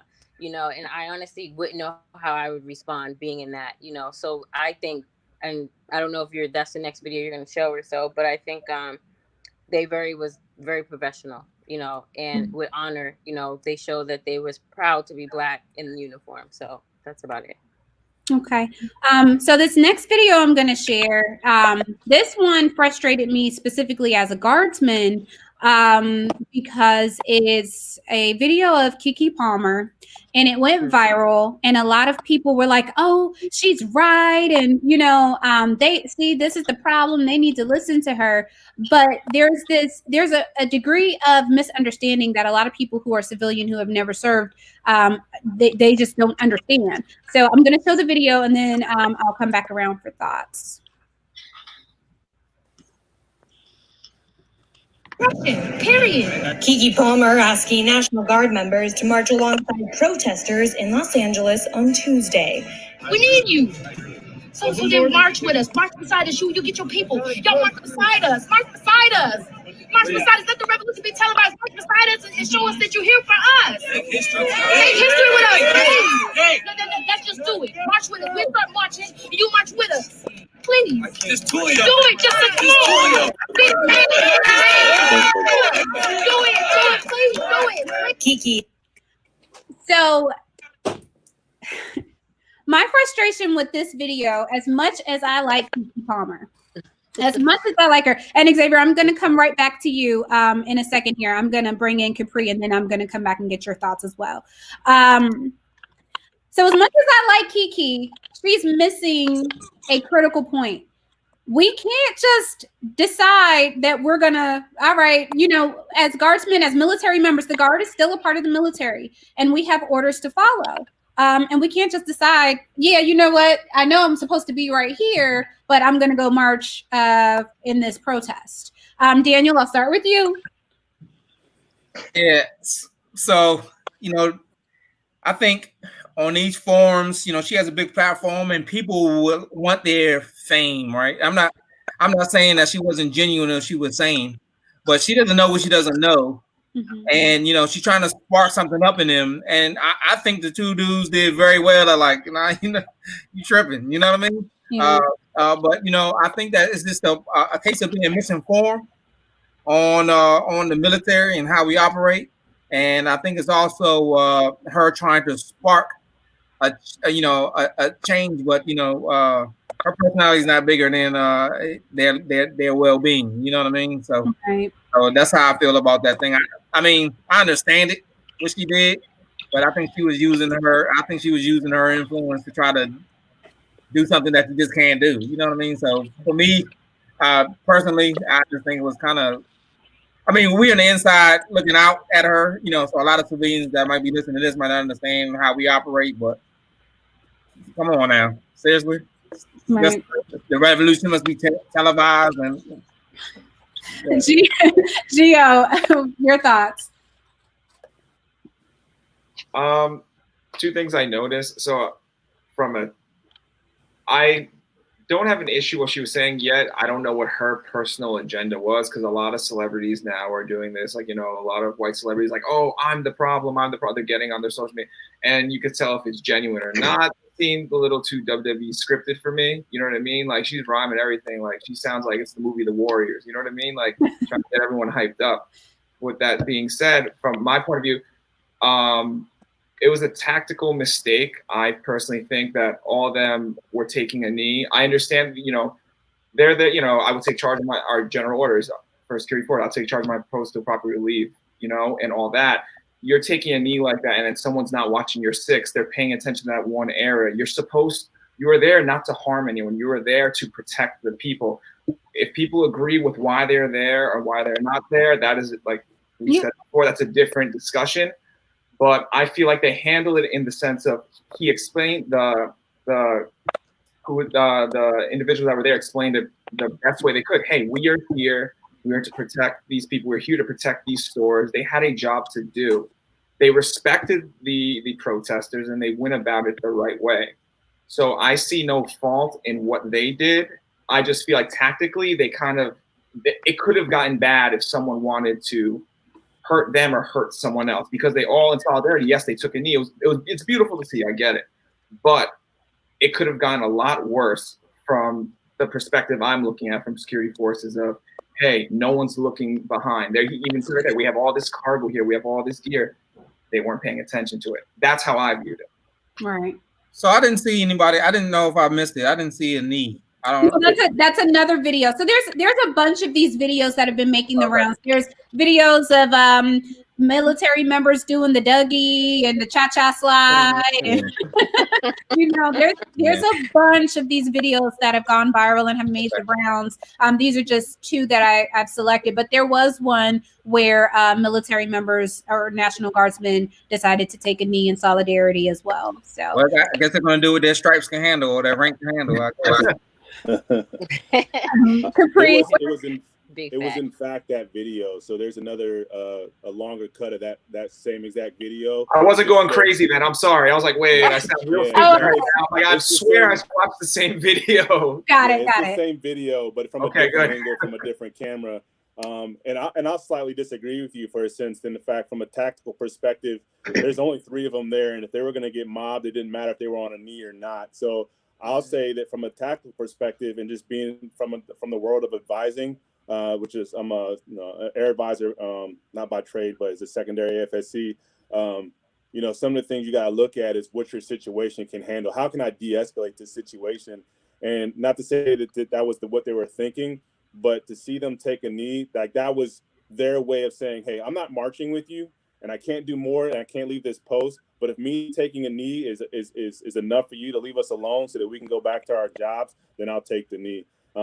I do see what you're saying from a tactical perspective. There nobody was watching their 6, but they were going to get eaten up if they didn't do that. If it came down to it, they were going to get eaten up anyway. So, but tactically speaking, I do agree with you. However, I think that was a great sign of compromise from the captain there to say, hey, look, we're not going to go out of this. You obviously want more than I can give you. I'll take a knee.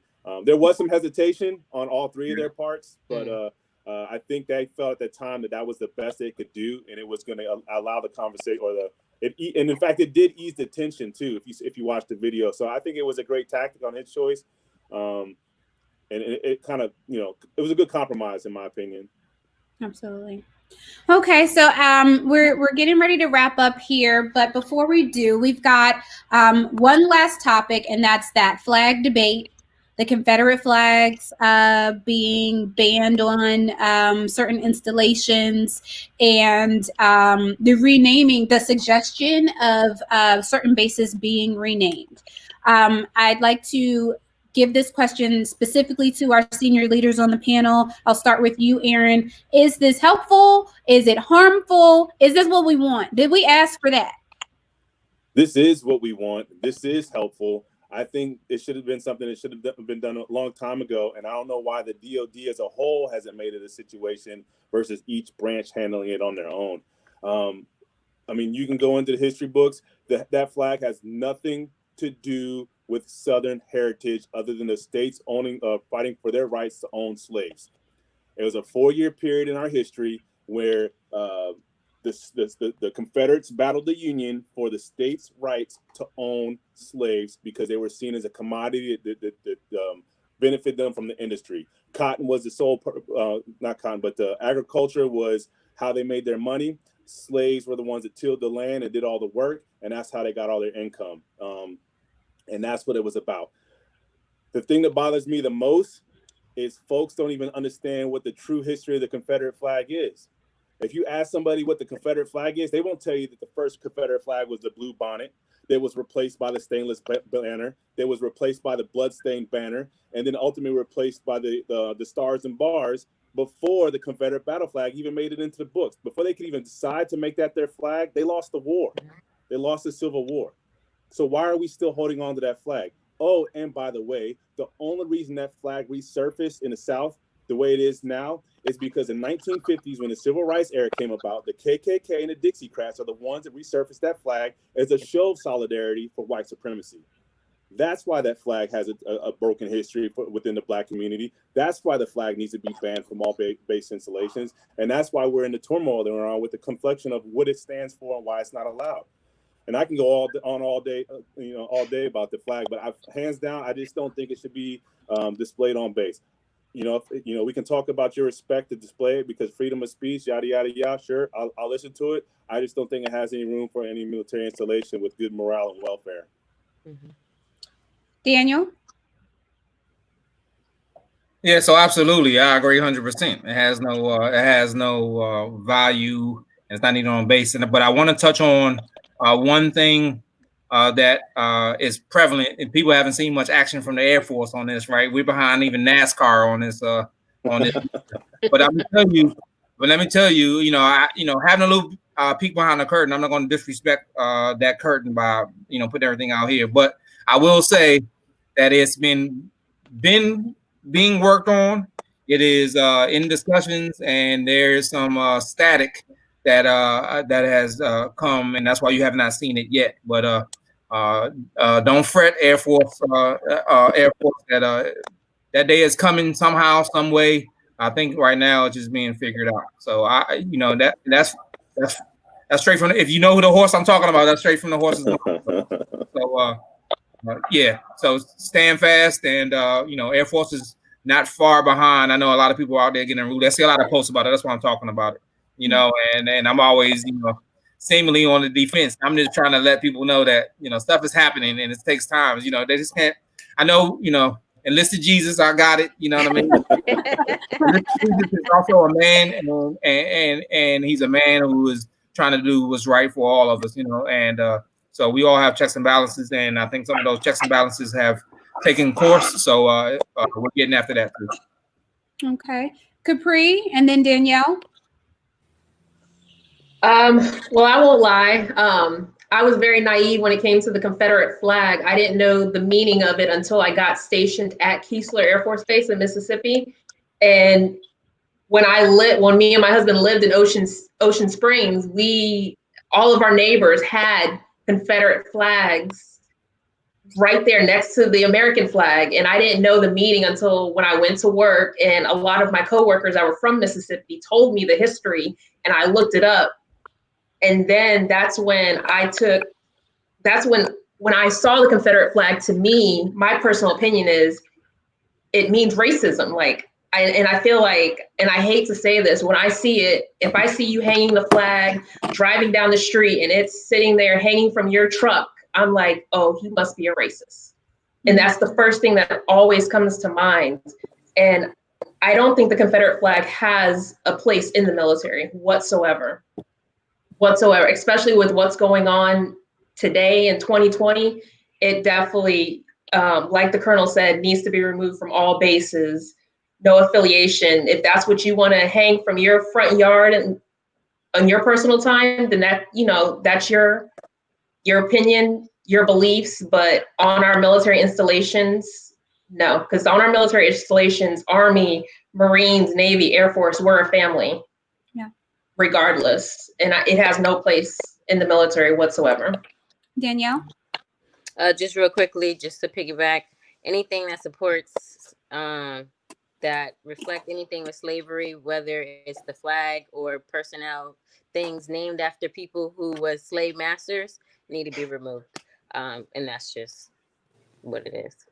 Okay. Capri and Danielle, stand by. I'm bringing you guys back for final thoughts in a second. I want to add Xavier and Nick, because I saw Xavier over there emphatically shaking his head and giving the thumbs up. So Xavier, I know you want to jump in on this Confederate flag discussion. So give us your standpoint from the Army, and then give us your final thoughts and where people can find you as we wrap up.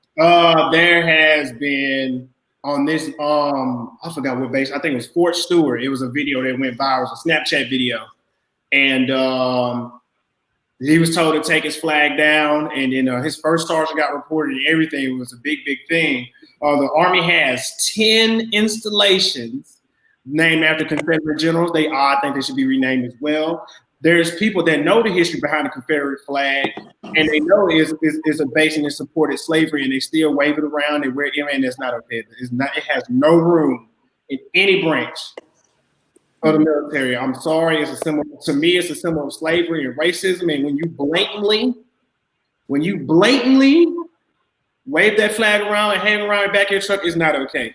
They need these 10. I recommend these 10 posts that the Army has is named after Confederate generals. They need to get renamed. Some of these streets need to get renamed, and just to make Black people feel more comfortable, because we know our history. Like the Colonel said, like he took everything out my mouth. Everything he just said, he just took it from me. He just robbed me. It's okay, it's cool, but I'm for changing the names.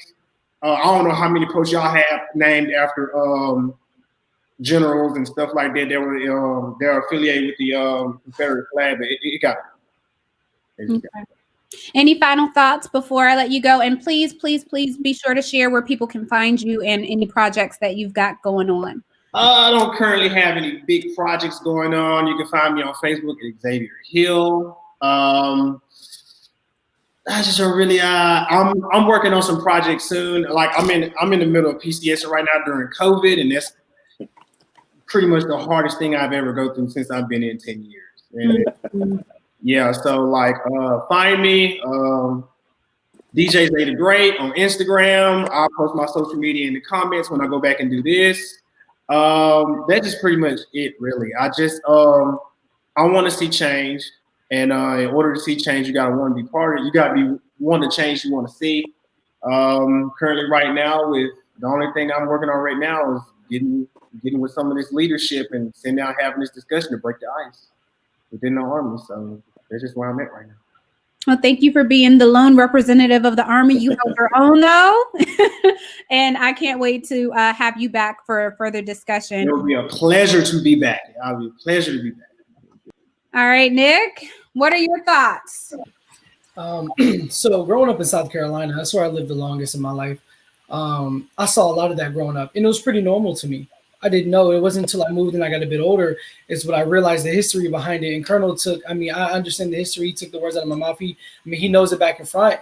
And not only does it not have any place in the military, in my opinion, it has no place in my life at all.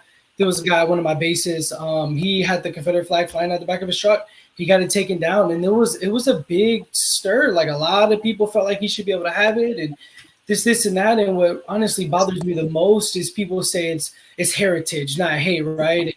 With the monuments and the Confederate flag, you're saying you're erasing history. You can't erase history. That's why history is what it is, right? And also hate can be a part of someone's heritage. Agreed. It can be both. So Agreed. Go ahead. And we're not erasing history. I'm tired of celebrating it. I don't want it to be celebrated in my face. Like how disrespectful. And that's how I take it. So when I see that and I see people try to fight that and combat that, I want to get in their psyche and figure out why, right? Because maybe they don't know. That's why I'm so willing to have these conversations. But when it comes to Confederate flag, it has no room anywhere in my life, in the military especially, at all. Any final words on how we can combat this? Any common sense solutions? I think that the way I see people, right? The way I see life, I see a lot of why instead of what. That's how my brain works. And when it comes to the military, I see people as people. I respect the rank, but I see humans as humans, people as people. And I want to get into their minds, and I want to see why they think what they think. And I think if we can start doing that and stop doing things surface level and really get in the depth of who we are, what we think, and why we think that way, then we can start affecting like real change, in my opinion. But we just need to have these conversations. We need to have these things open, and we just need to be susceptible and open for conversations and realize that you're not always right, that this person that you think they've been wrong the whole time or you don't understand, we need to listen to them and give them the benefit while understanding, right? Absolutely. Absolutely. Very well said. Gia, what are your final thoughts? So overall, as I stated before, it has to start on the ground level. It has to start with the airmen, people, and NCOs, senior NCOs cannot forget where they come from. I'm speaking from security forces as a whole. First, is that sometimes when they get that staph infection or they get that back office job, they kind of forget where they come from, and they forget the diversity issues and everything that someone may face as a brand new airman, and trying to find who they are. And that ties in with race and everything as well, because when you stop learning about someone, that becomes a big issue, and then it falls to deaf ears. We need to all come together and have these conversations, as awkward and as embarrassing as it may be, as we talked about before, the hair thing. It's okay to ask these questions. If you want to be a better NCO, you want to be a better airman or whatever, you have to learn to have these uncomfortable conversations. You're not going to grow. You just can't assume someone's going to fix it. You can't assume that someone else will take care of it.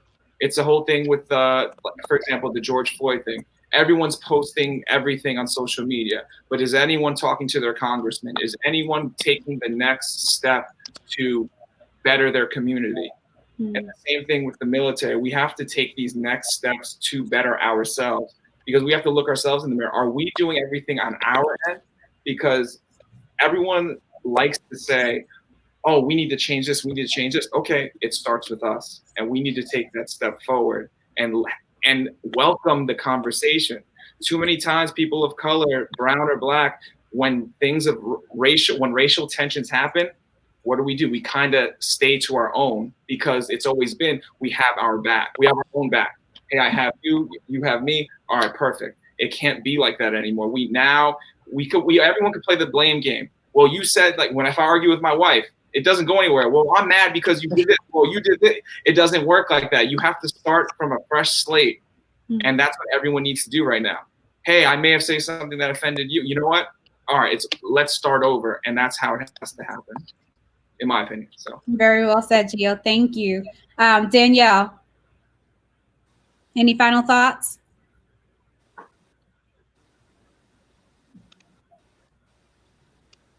Danielle, right? Yeah, Danielle. I don't know if she can hear. Sorry, I couldn't hear it. I'm so sorry. Sorry. Do you have any final thoughts? Final thoughts. Sorry, I couldn't hear.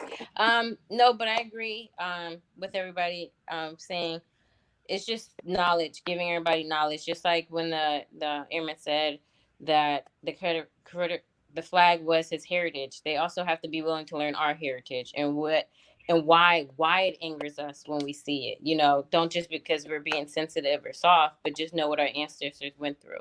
And just like you said, be part of the solution.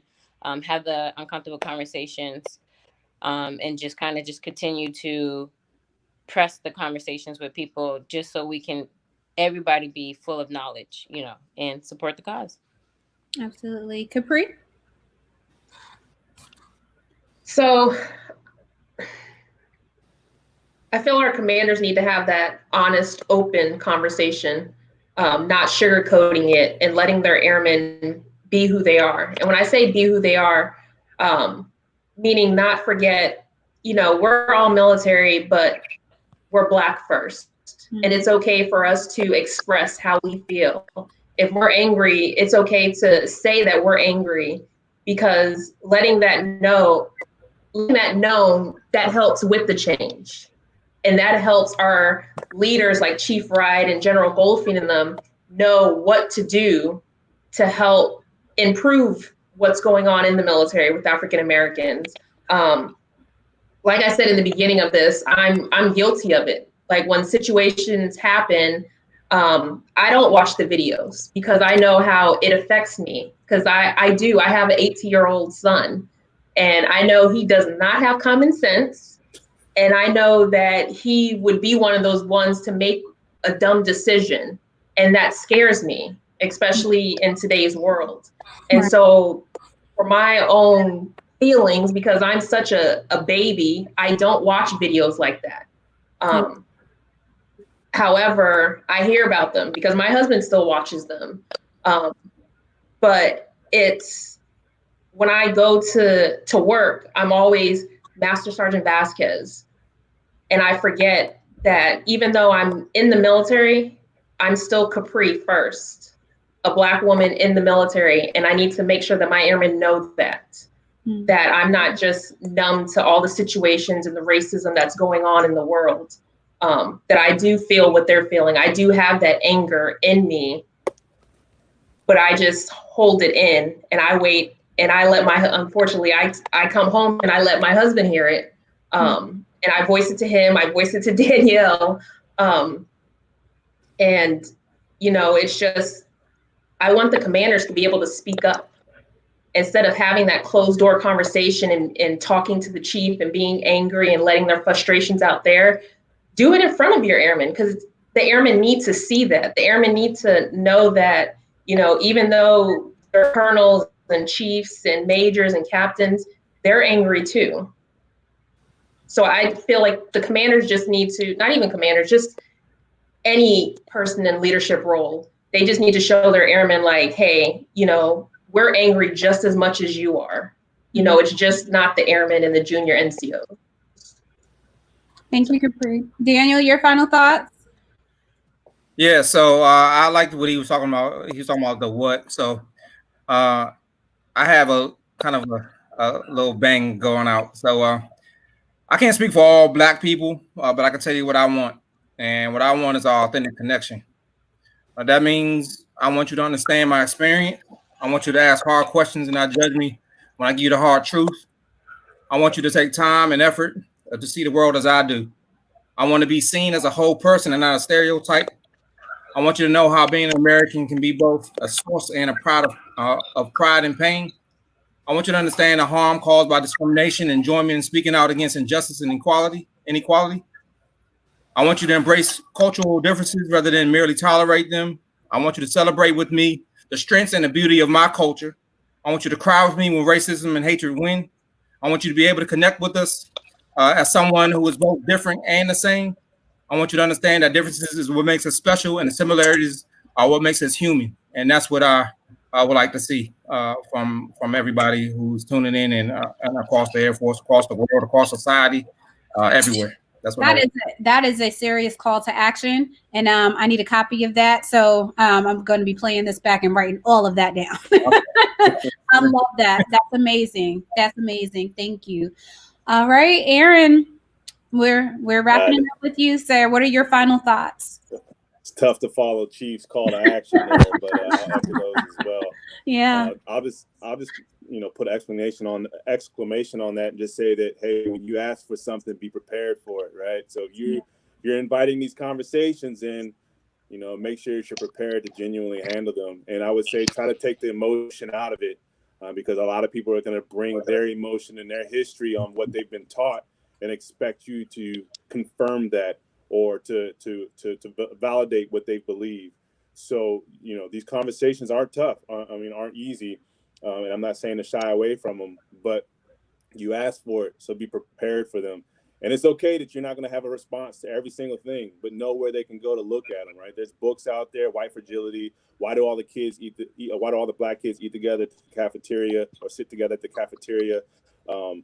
Gerald Curry, former 06, retired 06, wrote a book called Striving for Perfection, Developing Professional Black Officers. Like being able to communicate with why we do what we do. If you can't explain it to them in a way that's going to be emotionless or it's fact-based, point them out to the resources so that they can gain a better understanding as well. But you ask for the conversations, be prepared to have those conversations. And I would say just avoid getting emotional with them and, with yourself. Because once emotions get involved, nobody's listening at that point. Everybody's being defensive, and everyone's egos start to get built up. So I'm not saying you can't get emotional, but just try to avoid it, because, like I said, once people feel like they have to defend themselves, it's really going to be tough to get to break through that barrier. Absolutely. Thank you. And I want to thank each of you for, I didn't intend for this to be 2 hours. I promise you all I didn't, but it was such a worthy discussion, and we have had constant viewers the entire time and comments. Before we go, Gio, I wanted to make sure that we plugged your podcast. It's the As You Were podcast. You're one half of that podcast. Yeah. Can you really quick tell us what the podcast is about and when you drop? So the As You Were podcast is myself and Sean Lopez. He is a combat veteran. He was in the United States Marine Corps. Basically how we came about this was we both train at South Tampa Jiu-Jitsu and MMA, and he asked me, he's like, hey, you seem very lively. I'm like, all right, I guess. So he just asked if I could be part of his podcast, and we came up. The idea of it is bridging that military and civilian world to show that not everyone is broken down, not everyone has PTSD. We could have these conversations like this, and showing that we're the same, and telling funny stories and silly jokes, and just having a good time. Two veterans just talking nonsense. So that's basically it. And it drops July 1st. So please subscribe. It's Spotify, Apple Podcasts, and you can follow it at the As You Were podcast on Instagram, and you'll have all the information on there. Perfect. Gio, Capri, Danielle, Nick, Xavier, Daniel, Aaron, thank you all so very much for your time. Like I said, I didn't intend for it to go this long, but it was definitely worth it. And I'm so grateful to have each of you on and for you sharing your expertise and experiences. Thank you. Hey, thanks for having us. And if I could put a plug, Yeah. if I could put a plug out there for legacyflightacademy.org, Yes. that's where you can find me through there. That's probably the easiest way versus spouting all the information out. But legacyflightacademy.org is a nonprofit that validates and pushes out the information for the aviation industry to the at-risk youth and underrepresented demographic within the aviation world. So look us up, and I'm happy to be here. I'm so grateful that you guys are taking opportunity and time out your day to make conversations like these valuable and happen. And connecting our heritage in the Air Force with the Tuskegee Airmen to present day. That's beautiful. And I'm sorry that I forgot to mention that. But yes, that is amazing. And thank you for mentioning that. All right, you all. Well, that's all the time we have. I'm grateful to everyone that participated. And I'm hoping that this will open some dialogue and allow others to feel comfortable having these discussions, because it's uncomfortable. But I think the more that we have them, and the more used to these discussions that we are, people will decide that they would like to take part. And hopefully the panel will change. I would like to see different faces taking part in these discussions, because right now I'm preaching to the choir, and it would be it would be beneficial to have other people on and help us to move this narrative along. So thank you all, and everybody have a good night, and hopefully we can continue this discussion in the future. All right, thank you. Appreciate it. Good night. Thank you. Bye-bye.